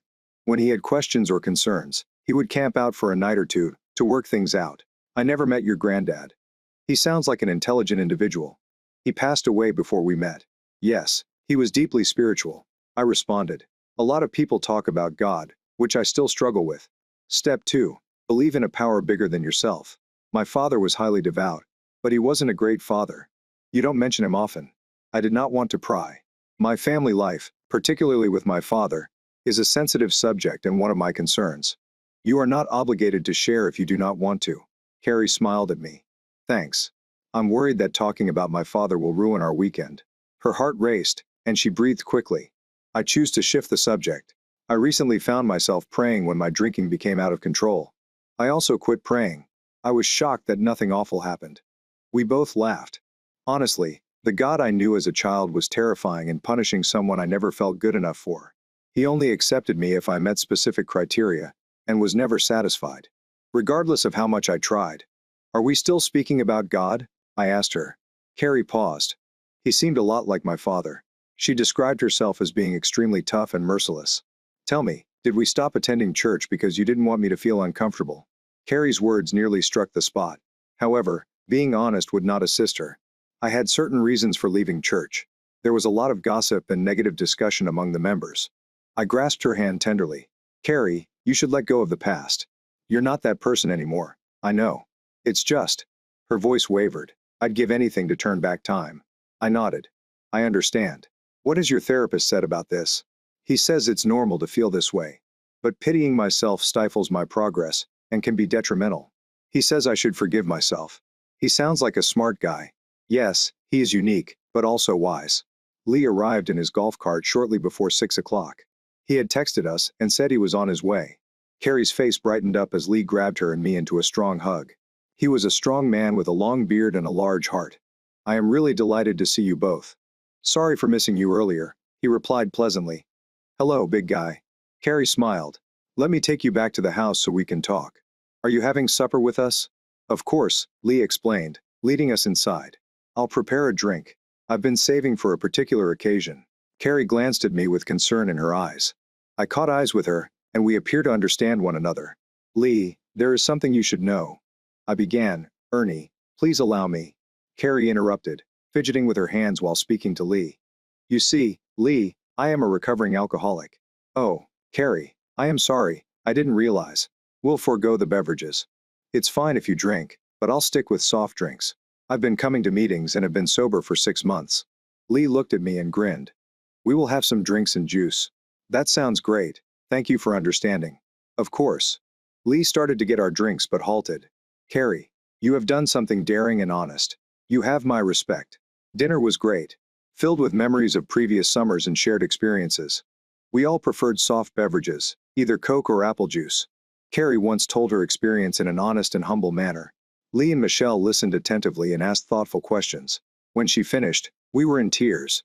I wish I could claim that I dealt with my addiction gracefully, but that is not the truth. I took a long time to realize I had a problem, and it wasn't until Ernie urged me to see it that I gradually began to change. We talked long into the night.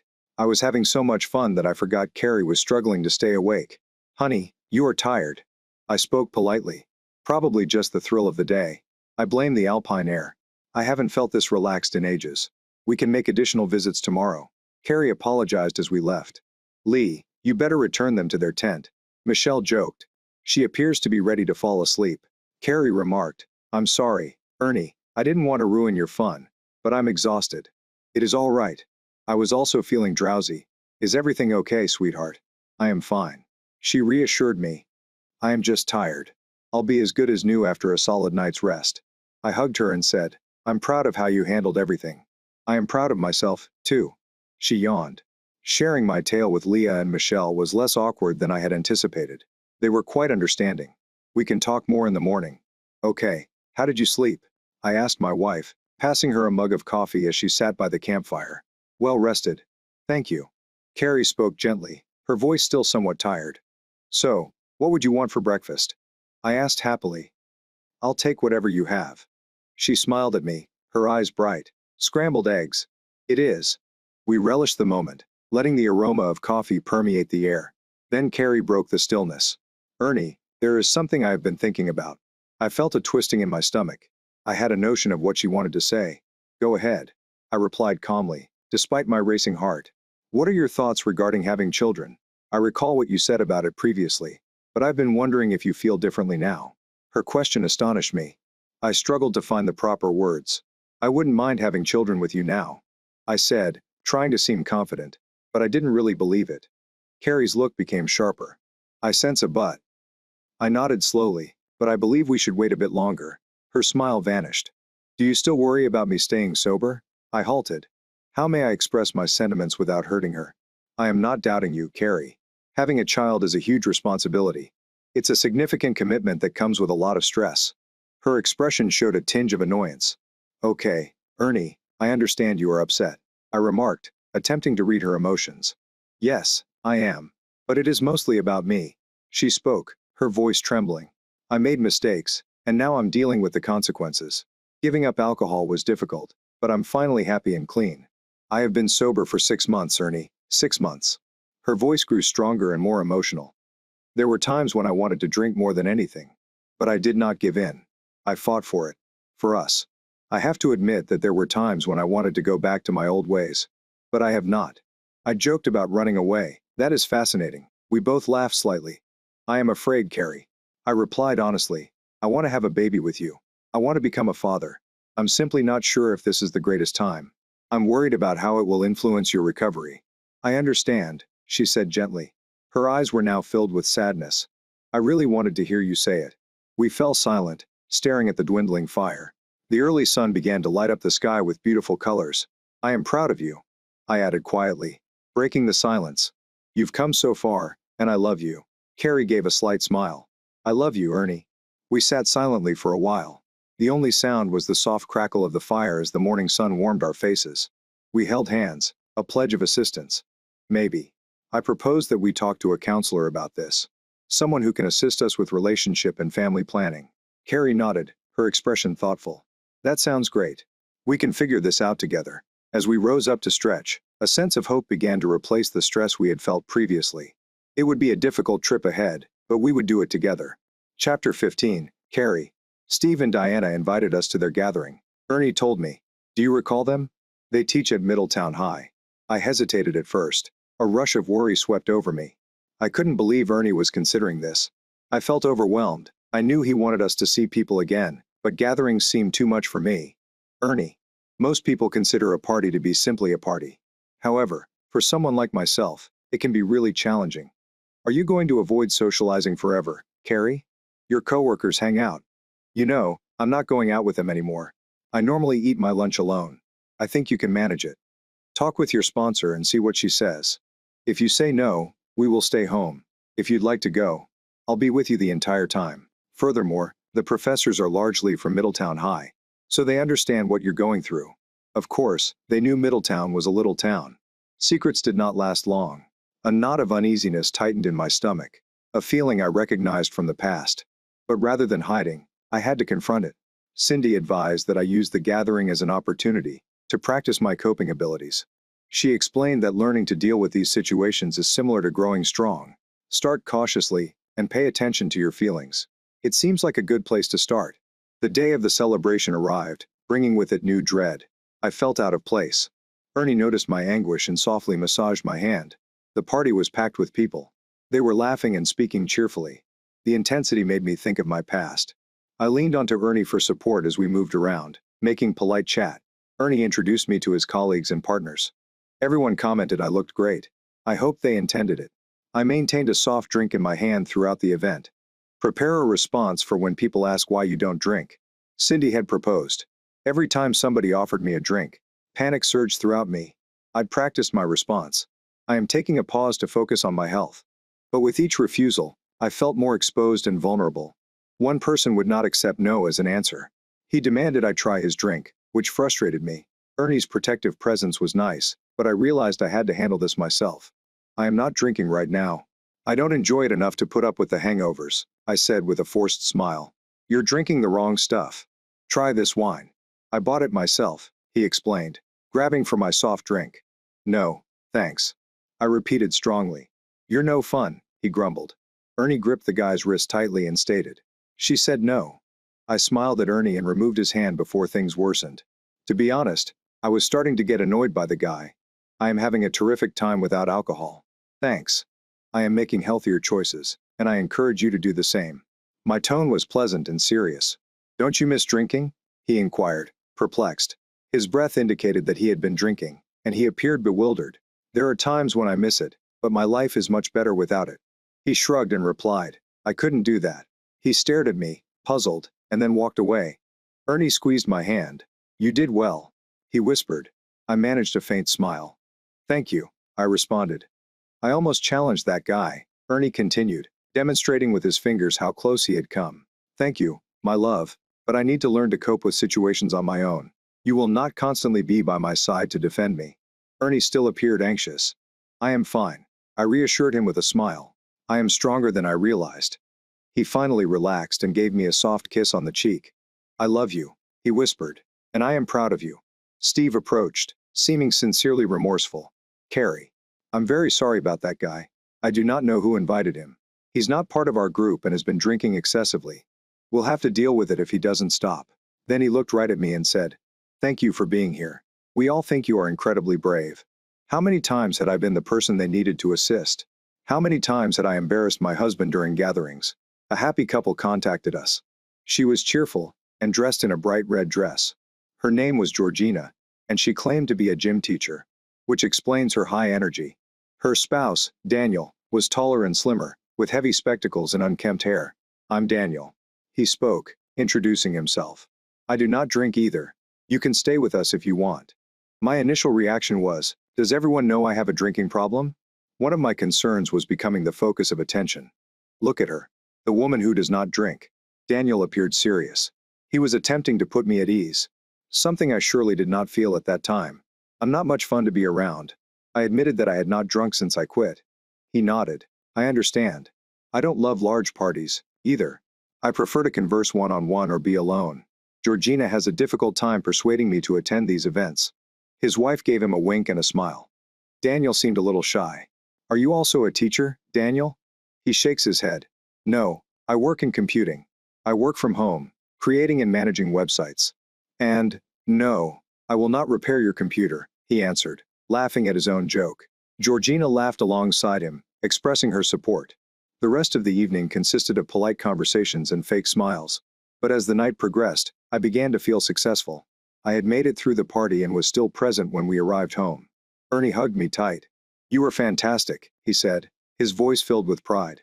The look on his face made it all worthwhile. His words brought solace to my tired spirit. I had conquered my worries and emerged stronger. Perhaps I could enjoy social activities again, while we relaxed at home. The weight of the evening began to ease. Ernie hugged me tight, providing warmth and safety. I snuggled into his hug, feeling relaxed. Wash over me. The evening had been difficult, but I had managed. The anxiety that had grabbed me was gradually dissipating, replaced by a sense of renewed vigor. Ernie grinned at me. His eyes shone with adoration. "I am madly in love with you." We sat quietly for a moment, feeling the unshakable warmth of our experience. As sleep began to overtake me, I felt thankful. I was grateful for Ernie's consistent support, my own fortitude, and the modest steps I was taking toward a better life. Chapter 16. Ernie. My life gradually improved over the next few weeks. Things calmed down, and we focused on ordinary topics such as rising prices and financial concerns. We both settled back into our routines.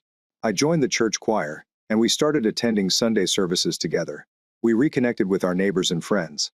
Birthdays and significant occasions refilled our calendar.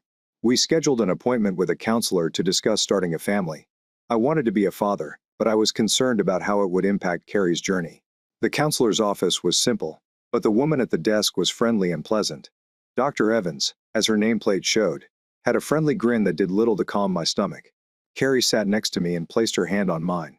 I gently squeezed it, attempting to convey a sense of serenity that I didn't quite have. "So you're here because you're considering having a child?" Dr. Evans began, speaking calmly and steadily. I nodded, my throat feeling thick. "Yes, that's correct. Do you have any concerns?" she asked. Her gaze was fixed on me. I paused, not wanting to hurt Carrie's feelings. Carrie has been sober for 7 months, and I am really proud of how far she has gone. But I halted, unsure how to proceed. Carrie clasped my hand again, quietly encouraging me to be open. "But," Dr. Evans prompted gently, "I'm concerned about the obstacles that a baby may bring, and I'm afraid that Carrie will struggle again." I admitted that my voice was soft. Carrie tightened her grip on my hand. I could feel her trepidation, but I knew I needed to be honest. "There's a lot to think about," Dr. Evans replied, her tone understanding. "It's normal to be worried. Could you tell me more about these feelings?" I took a deep breath. I adore Carrie and wish to provide her with unwavering support. But I'm afraid of disappointing her as a partner, and much more as a mom, and the dread that she would face troubles again. It never goes away. Carrie's eyes were filled with unshared tears. I gently squeezed her hand, hoping to provide consolation. Dr. Evans nodded, her smile pleasant. "You both clearly care strongly for each other. This is a major decision you are making." She turned to face Carrie. "Carrie, how do you feel about all of this?" Carrie breathed deeply. "I'm scared, too," she admitted. "I am frightened of not becoming a good mother. I am also concerned about losing Ernie if things go rough. But I'm over 30, and I feel like time is passing." Dr. Evans listened carefully. Her expression conveyed comprehension. Carrie returned her attention to me after she finished. "It appears like you are both experiencing a great degree of dread and uncertainty, which is quite natural." She waited to allow her words to sink in. "Fear is strong, and it is often based on what we believe will happen rather than fact. Remember that you both want the best for one another and your future child. But what if we can't meet a child's needs?" I remarked, doubt creeping into my voice. "What if I struggle again?" Carrie continued, her eyes streaming with tears. Dr. Evans nodded politely. "These are legitimate worries. It's fine to feel them, but don't allow them to take over. It appears like you both desire to develop a solid relationship, which is a great place to start." She proceeded. "Life is full of decisions that can be overwhelming, and fear of the unknown can make things even more difficult. Even if they are well-intentioned, your anxieties might make a simple decision feel overwhelming." "I get what you mean," I spoke, looking at my wife, who nodded in accord. "Life is full of surprises, and focusing too much on what can go wrong can prevent you from progressing. Think of it as learning to ride a bike. The dread of falling can flood your imagination with what-if scenarios. Those who face their fear find delight in the trip, realizing that the what-ifs only keep them from being happy. Instead of contemplating what if we fail, consider what if we succeed." Wow. Dr. Evans' statements caused me to reconsider my thoughts. She then looked at Carrie. "Carrie, you've made wonderful progress. Your strength is inspiring." She then turned to me. Ernie, you are a wonderful partner. What are your goals and dreams for the future? As we reflected on her comments, the room became quiet. Carrie stared at me with hope in her eyes. I've always wanted to be a mother, Carrie remarked softly. I want to offer a child the love and support that I never received. I squeezed her hand, and I want to be the greatest father I can be. Give our child a happy home. Dr. Evans smiled warmly. These are lovely wishes. Remember that parenting is a journey. It has good and bad moments, just like any other journey, but it is filled with love, support, and a desire to learn. You are capable of overcoming any problem. A sense of tranquility flooded over me. For the first time in a long time, I felt a spark of hope. Perhaps with the correct help, we can work this out together. We'll continue conversing next week. As we exited the counseling office, I felt both hopeful and determined. The conversation had been difficult but also beneficial. I discovered that, while fear was constantly present, it did not have to rule our lives. Chapter 17. Carrie. Yaron helped me realize a lot about myself in previous sessions. He had a wonderful way of making me feel at ease and willing to share. This time, I had a lot to tell my therapist. I sat on a cushion filled with smiles. Welcome back, Carrie. You are smiling. Yaron noticed. Yes, I suppose I am. Things are going better than I thought. I admit I had some reservations about you and your tactics, but I waited to collect my thoughts. Yaron nodded, encouraging me to continue. I feel fantastic. I never imagined I would. I told Yaron about my improvement, including the gathering Ernie and I attended, and our appointment to a counselor. Yaron smiled broadly. He had become a significant part of my trip. Except for the one person. Everyone was kind to me. I am pleased to hear that, Carrie. He clapped his hands. I will not lie. Gatherings will always provide obstacles. People who do not drink are typically in the minority. Our society is centered around booze. As social beings, we strive to fit in. Nobody wants to be different. As a result, there is often a strong desire to drink. Well, a guy named Daniel and his wife helped me relax. Is his wife named Georgina? My eyes widened. Yes. How did you know? Yaron's smile widened. I've known Daniel since we were children. We grew up together. His wife genuinely cares for him. I wish my parents were as caring as they are. He nodded, smiling. I believe it is time to talk about your family, Carrie. You previously indicated that your parents are rich. A rush of nervousness swept over me. I didn't want to go there, but I knew I had to. Yaron was trying to help me comprehend my past. Indeed, they are. My father was constantly concerned with wealth and status. What about your mother? She appreciated her comfortable existence, but she was never fully happy. Why not? I shrugged. Some people are miserable regardless of their financial situation. My mother was one of them. Yaron asked, how did your father see you? He did not. I was only important when I had to act like the ideal daughter at his business engagements. My father is quite self-centered, and he probably does not think about me most days. His helper took care of the gifts for my birthday and Christmas. Would you have different parents? I rolled my eyes. Yes, 1,000,000 times yes. My parents did not provide a good example. They never provided emotional assistance. Most of the time, they were not present. And when they arrived, I prayed they would simply let me be. I felt like I was there solely to maintain the image of a family. The same goes for my younger sister. Why do you believe that? My father values appearance, social position, and accomplishments. He has always been like that. I believe he has political aspirations. You do not seem to like him. It was evident. My father. No. I've always felt that he was watching me intently, looking for defects. No matter what I did, it never met his standards. He was continuously pushing me to achieve more. I attempted to maintain my distance. It was one of the few advantages of going unseen. What about your mother? My mother depends on my father. She never truly showed me affection. Let the nanny take care of everything. She was usually too preoccupied with entertaining guests or tending to her own needs. I hesitated, understanding something significant. So your mother found comfort in her own manner. Yaron spoke nonchalantly. I sighed regretfully and shook my head. I've never wanted to be like her. It's odd that you ended up being exactly what you intended to avoid. Your friend's statements hit a chord with me. I sat quietly, reflecting on what he'd said. My first thought was, I'm not like her. But Yaron was correct. I discovered a comparable technique to cope with things. Why did you say that, Yaron? I was feeling fine before we spoke. He smiled gently and urged me to explain further. Kari, let it out. I despise my mother, I said, striking the pillow. She was quite weak. Living a dull existence with a husband who did not care about her. Why didn't she speak up for herself? Was having a comfortable life so important that she let my father hold her back? Good questions. Yaron spoke. I continued going. The only time she didn't drink, or when my father entertained a competitor, or a government person. He hoped to impress. Did you go to those dinners? Of course I needed to. I had to dress nicely, but not too flashy, and just talk when asked. I had to act the role of a decent daughter. Carrie, keep up your appearances, and I will reward you. My father would emphasize that we all had to act like the ideal family. When did you begin to rebel? By the time I started college, I was tired of being controlled by my father, and longed for an escape. I now see that I worked hard to become someone he disapproved of. Someone who would cast shame onto his name. It appears that you began drinking to express your displeasure with him. I bit my lip and nodded. You linked booze to freedom. I understand now, but it became a trap. A lengthy and dark trap. Yaron beamed with pride in his eyes.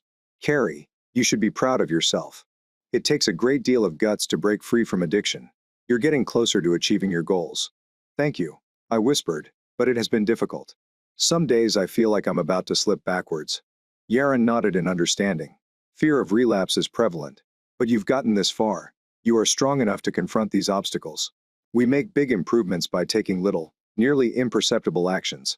Remember, you are not alone in this. When Yaron stared into my eyes, I sensed determination. Take one step at a time. I am going to make it. Chapter 18, Carrie. A few days later, as I was leaving the workplace, I received a call. I checked my phone, and noticed it was Sandra. She rarely contacted me outside of meetings, so I was intrigued by her call. Hello, Sandra. What a surprise. What can I do to help you? Carrie, I apologize for bothering you, but there will be no meeting next Saturday. Okay, fair enough. I am sad to hear that. What happened? I have some extremely awful news. Sandra paused. It is about Amber. She was found at her flat this evening and has since left. The final word was scarcely a whisper. Sandra's news hit me hard. What do you mean? I asked. I was having trouble understanding what I'd just heard. Are you certain? I couldn't figure out what to say or do. It cannot be true. I saw her during yoga this week. Yoga? She appeared fine.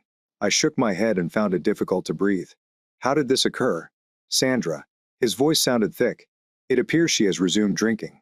She explained that the sheriff intervened after a friend became concerned when Amber failed to show up for a meeting. When Amber did not answer her phone, a friend called the sheriff, who discovered her unresponsive. What? Why? This does not make sense. Amber was doing really well. Sandra's voice echoed my grief. I understand. I asked myself if I had missed any signs. I could hear her taking a deep, mournful breath. I apologize. Her parents are astonished. They live in Oregon. There will be a service on Saturday. I will provide you with the details. Amber and I had grown close since I began her yoga class. She was there for me when I was struggling with addiction. Now she was gone. Alcohol had ended a life full of hope and healing. I felt numb. A great melancholy welled up inside me. A hole that seemed difficult to fill. Grief began to creep into my determination. And I felt a pull to drink. Not just a taste, but an intense hunger. Not directed at me. Not for food, but to escape. The barriers I'd created around my sobriety seemed weak. Memories of shared hardships, promises, and achievements rang out painfully. The world, once brilliant with optimism, now appeared gloomy and cruel. I felt lost. There seemed to be no hope for anyone. I strolled to the local store, feeling like a zombie, and purchased the cheapest bottle of wine. Sitting in my car, I focused on the bottle in my hands. The old temptation to drink, which I had resisted.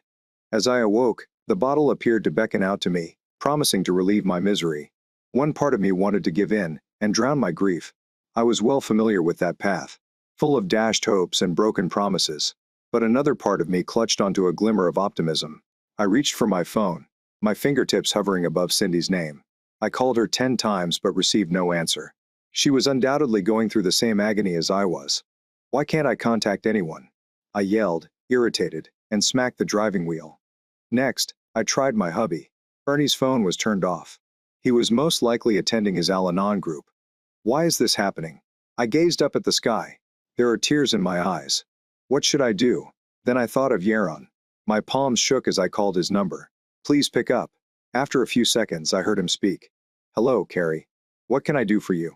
His composure served as a lifeline in my maelstrom. I started crying. Okay, take a breath and explain what's going on. Everything is incorrect. I cried. Amber's gone. I purchased a bottle of wine. I want to leave. I could scarcely speak through my tears. Where are you now? Inside my automobile. Are you in Seattle? Yes. Come into my office right now. I will make room for you. Take a taxi or schedule a ride. But do not drive. I looked up at the sky again. Thank heavens for Yaron. When I got to his office, it felt like the weight of the earth had doubled. I was still clutching the bottle without realizing it. As soon as I walked in, Yaron provided me with comfort. You made it.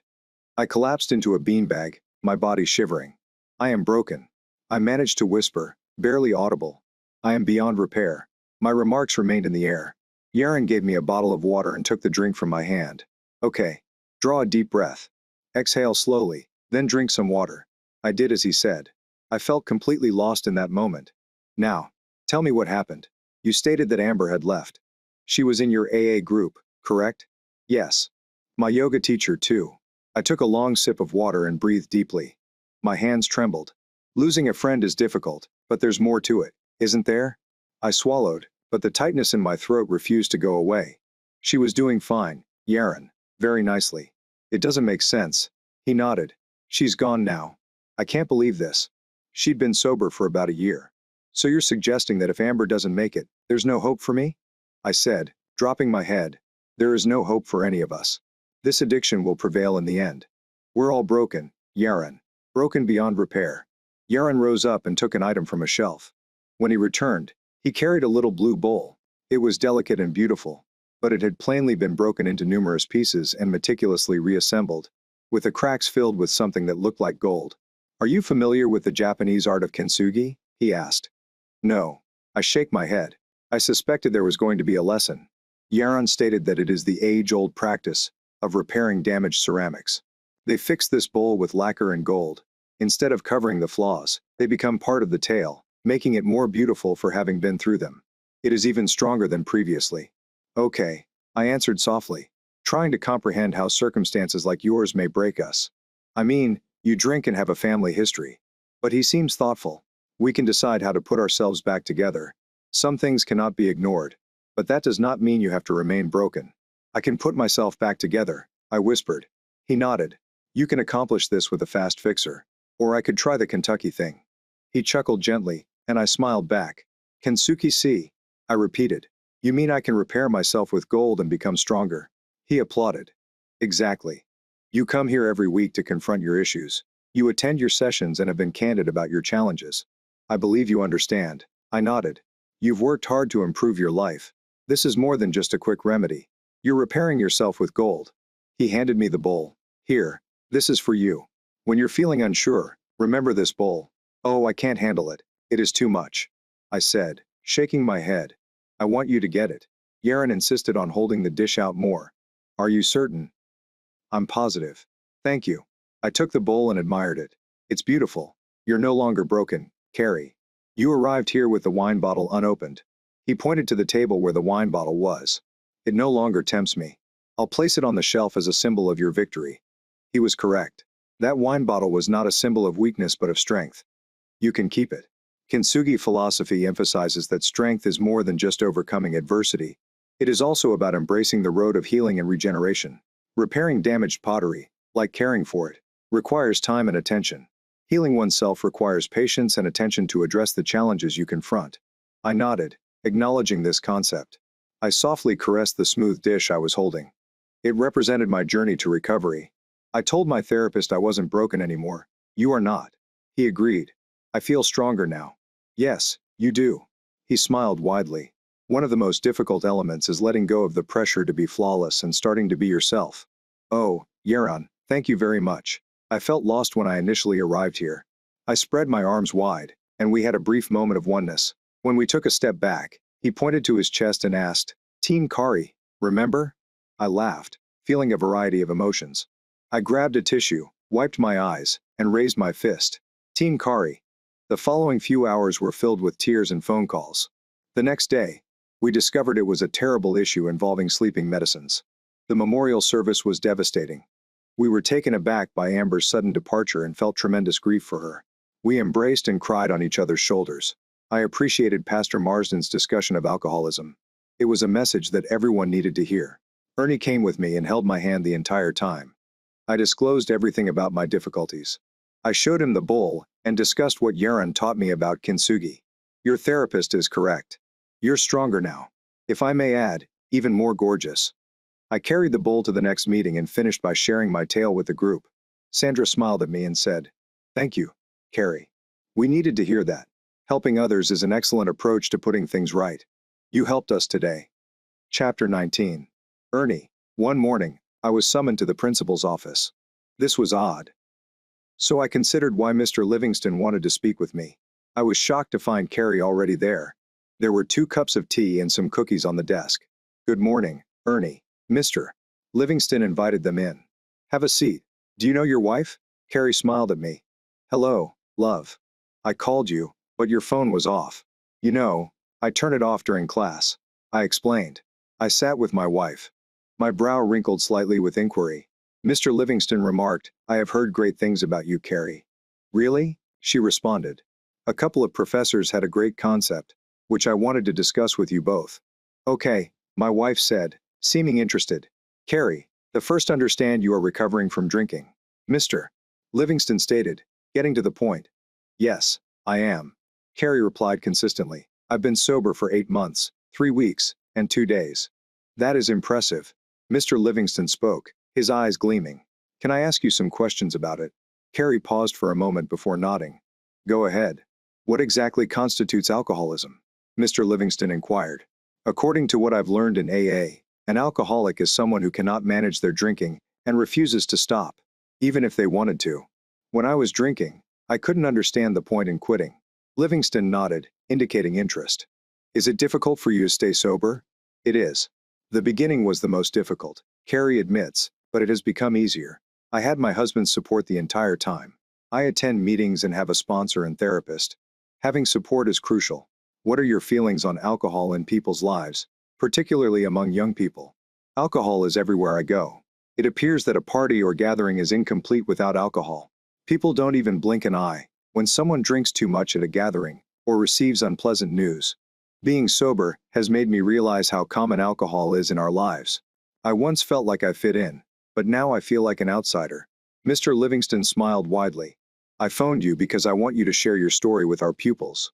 I was startled. "Excuse me." Carrie seemed nervous. "I am not convinced I am the ideal guy for it. I do not regard myself as a role model." The principal leaned in, sincere in his approach. "I disagree. Teens are increasingly turning to alcohol to cope with stress and unhappiness.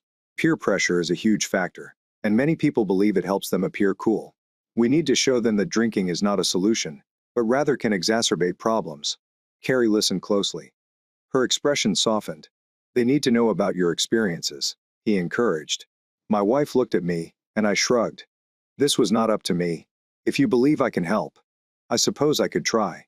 Carrie's voice faded as she looked back at me, seeking my support. I nodded slowly. My thoughts raced. This was more than simply Carrie. It was about connecting with young people at a critical juncture in their lives. "I think you can," I responded firmly. "Carrie, you've got an important story to tell." Her eyes brightened up with hope. "But what if I mess up?" she inquired, her tone just above a whisper. I took her hand softly. "You're not going to goof up?" I comforted her. "Just be honest and genuine. Teenagers appreciate it." Carrie inhaled deeply, her body softening somewhat. "Okay," she murmured finally, her voice steady. "I will do that." She felt a sense of determination as she stood a little taller. It was evident she'd made a decision. I felt both proud and inspired as I watched her. This would be tough, but also quite rewarding. A week later, Carrie addressed over 1,000 students in the Middletown High Auditorium. Her hands trembled, and she kept looking to me for comfort. I gave her a thumbs up, smiled, and told her, "You can do it." Every instructor was there to encourage her, including Mr. Livingston, who had introduced her. I could not have been prouder. There were times when I worried things wouldn't work out, but we got through it, and she was prepared to turn things around. Carrie had spent several days preparing for this address, writing thoughts on cards and communicating with her support team. She took a deep breath and gazed at the sea of young faces. The audience was hushed and full of expectancy. She cleared her throat, her voice faltering initially. "Good morning, everyone. My name is Carrie, and I'm in recovery." She began to gradually gain confidence. "Believe it or not, I was once a teen, just like you." The audience chuckled. I sat in the same seats, thinking of a future full of hopes and dreams. I was popular, had high grades, and appeared to have my life under control. A wave of whispers passed across the throng, indicating their interest. Carrie hesitated briefly before continuing. But, behind that smile, I was straining. My father was continuously pushing me for more. Nothing I ever did seemed to satisfy him. During my senior year, I began experimenting with alcohol. Like many of you may have done or will do. Initially, it appeared to be a means to blend in. It allowed me to unwind and escape my problems. However, what began as occasional drinking became a habit, and finally an addiction. I convinced myself that being in college meant I should get active, but I was only kidding myself. Her voice grew stronger as she spoke, full of honesty that piqued the pupil's interest. I turned to drink as an escape from my issues. I assumed it would help, but it really made matters worse. I lost friendships. I performed poorly at work and harmed the connections I cared about. Especially with my incredible hubby, we almost did not make it. I was becoming someone I didn't recognize. She paused to gaze at a pupil in the front row. You might assume that won't happen to me. I have control. I don't drink very much. I used to think in the same way. Addiction sneaks up on you slowly, and before you know it, you're in trouble. My favorite line was, I can stop drinking whenever I want. Eventually, I came to believe it. Carrie's tone became increasingly agitated. The truth is that alcohol is harmful. It influences your mind, body, and decisions. It can cause accidents and significant difficulties that last a lifetime. She turned slightly and motioned with her head. Years ago, one of your professors was involved in a serious vehicle accident caused by a drunk driver. She encountered numerous challenges subsequently. I'm sure you all know her. Jenny, could you kindly join us? Jenny Craig wheeled her wheelchair up next to Carrie and paused. When Jenny learned that Carrie was going to speak to everyone, the audience gasped in surprise. She wanted to help in every way she could. Carrie smiled at Jenny and softly rested a hand on her shoulder. Jenny's life changed forever when she was riding in a car with a buddy who wasn't allowed to drive. The driver tragically died in the crash. He was only 18. Prom night turned into a catastrophe. Several photographs from that night were shown on a large screen behind her. The room was totally silent. Amber, my friend, did not survive either. She taught yoga at the community center. Alcohol also killed her. Another shock wave passed across the audience. They even wrote a brief tribute to her in the Middletown Gazette. Alcohol nearly destroyed my life in a different manner, Carrie continued. They presented a photo of Carrie as she had appeared. The audience gasped with amazement. My wife and I had discussed utilizing that particular photograph for her talk. I did not want anyone to witness her at her lowest point. Carrie snapped the image after her first therapy session, when her therapist asked her to gaze in the mirror. She had posted the photo on the bathroom mirror to remind herself of what drinking had done. If it helps even one adolescent avoid alcoholism or seek treatment, I'm willing to share it, she stated with determination. Yep, that is me. This is what alcohol did to me, Carrie explained softly. When this photo was taken, I was about to give up. Her eyes welled up with tears, which she quickly wiped away. I was lucky to have a supportive partner who encouraged me to confront the reality. I started attending meetings, despite my reservations. I worked through my concerns with a therapist, step by step. I began rebuilding my life. Alcoholics Anonymous taught me how to live alcohol-free, how it was causing further complications for me. It wasn't a simple trek, but it was worthwhile. Today I'm sober and joyful. I have a beautiful relationship with my husband, wonderful friends, a fulfilling career, and a life to be proud of. Carrie's voice grew softer as she concluded. I'm sharing my story because I want you to know that there is hope. If you or someone you know is struggling with alcohol, please seek help. People care about you and want you to succeed. You deserve a bright future free of the consequences of addiction. As the students processed what they had just heard, the auditorium fell silent for an extended period of time. Then, slowly, applause turned into a huge cheer that filled the room. Carrie stood there, her eyes filled with tears of delight. I feel proud and relieved. As the ovation faded, hands rose in the air. Eager pupils are eager to ask inquiries. Carrie nodded with determination in her eyes. It was evident that this was only the beginning of an important conversation. Carrie has been in chapter 20 for 2 years and 730 days. And what a difference those 2 years made. My life is not ideal, but I have learned a lot along the road. A lot has happened since I stopped drinking.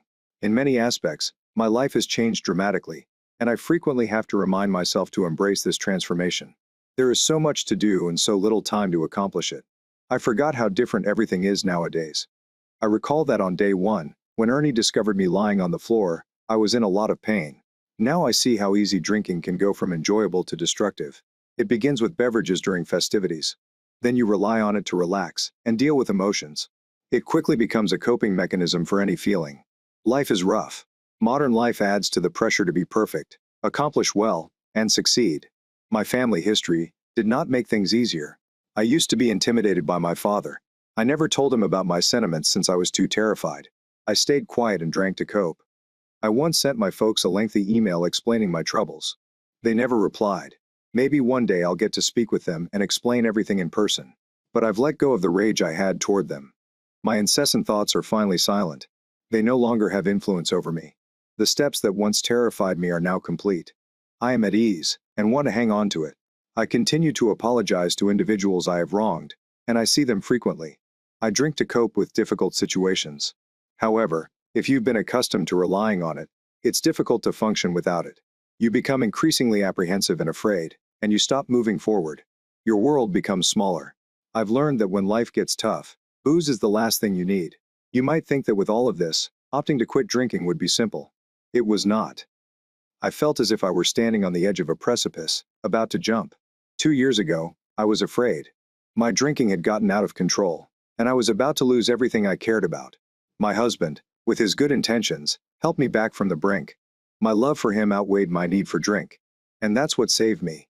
I understand that not everyone's recovery story is the same. I feel fortunate to be where I am. I've heard many terrible stories, experienced some sadness, and seen many triumphs. Addiction may damage relationships, families, and lives. I'll never forget that. It could have been me. I value the affection and support of my pals. My social life has become more active. Georgina and I have become excellent friends. She is currently teaching the yoga class. I have a large support system. Someone at work recently asked me, "Do you still attend meetings?" Naturally, I responded. She heard about my long road to sobriety and wanted to know if I still needed those meetings. I told her that I cherish what I have today. The other option is not worth it. Yaron once told me that if you continue to practice the same old behaviors and emotions, the same problems will resurface. If your modifications are really temporary techniques to acquire what you want, you can have setbacks. How true. My therapist is still an important element of my support system. I talk to Cindy at least twice a week, and I am assisting 2 people in our group. Since I spoke at Middletown High, people have asked me to share my tale with them. When I first decided to stop drinking, I assumed I would always be sad and miss out on life. It is actually the contrary. I had no idea quitting drinking would impact everything. I never imagined that my sober life could be more thrilling, serene, and joyful than before. I feel like I've come full circle in the past 2 years. Slowly, I've let go of the things I used to hide behind. Now I'm trying to face each day. Perhaps not every day, but most days are filled with excitement and hope. I have taken care of my health. I shed 15 pounds and appear younger. How about that? I have restored my self-esteem, courage, and happiness. Now when I see my reflection in the mirror, I realize I like myself. I am still working on myself, of course, but I am making progress. Most importantly, I am a better wife, friend, and mother. Yes, I said mother because Ernie and I recently welcomed a newborn son. His name is Jason, and he brings so much joy into my life. I recall the first time I held him. It made me emotional. Welcome to our family, Jason. The first had tears of joy in my eyes. I know Ernie felt the same way. Our son is a great gift. Ernie was requested to be Santa again, and I was Mrs. Claus. It was a wonderful experience together. Watching our baby grow has taught me that life is too precious to take for granted, and it makes me courageous. I'd do anything for him. I've been granted a new opportunity, a fresh start, and I will not waste it for myself. Staying sober is more about enjoying life without alcohol. I would not give it up for anything. Hello, listeners of Temptress Cheating Tales. If you love this story and want to remain up to date on our latest stuff, be sure to subscribe and enable notifications. You will not want to miss what happens next. Thank you for listening, and I'll see you in the next fantastic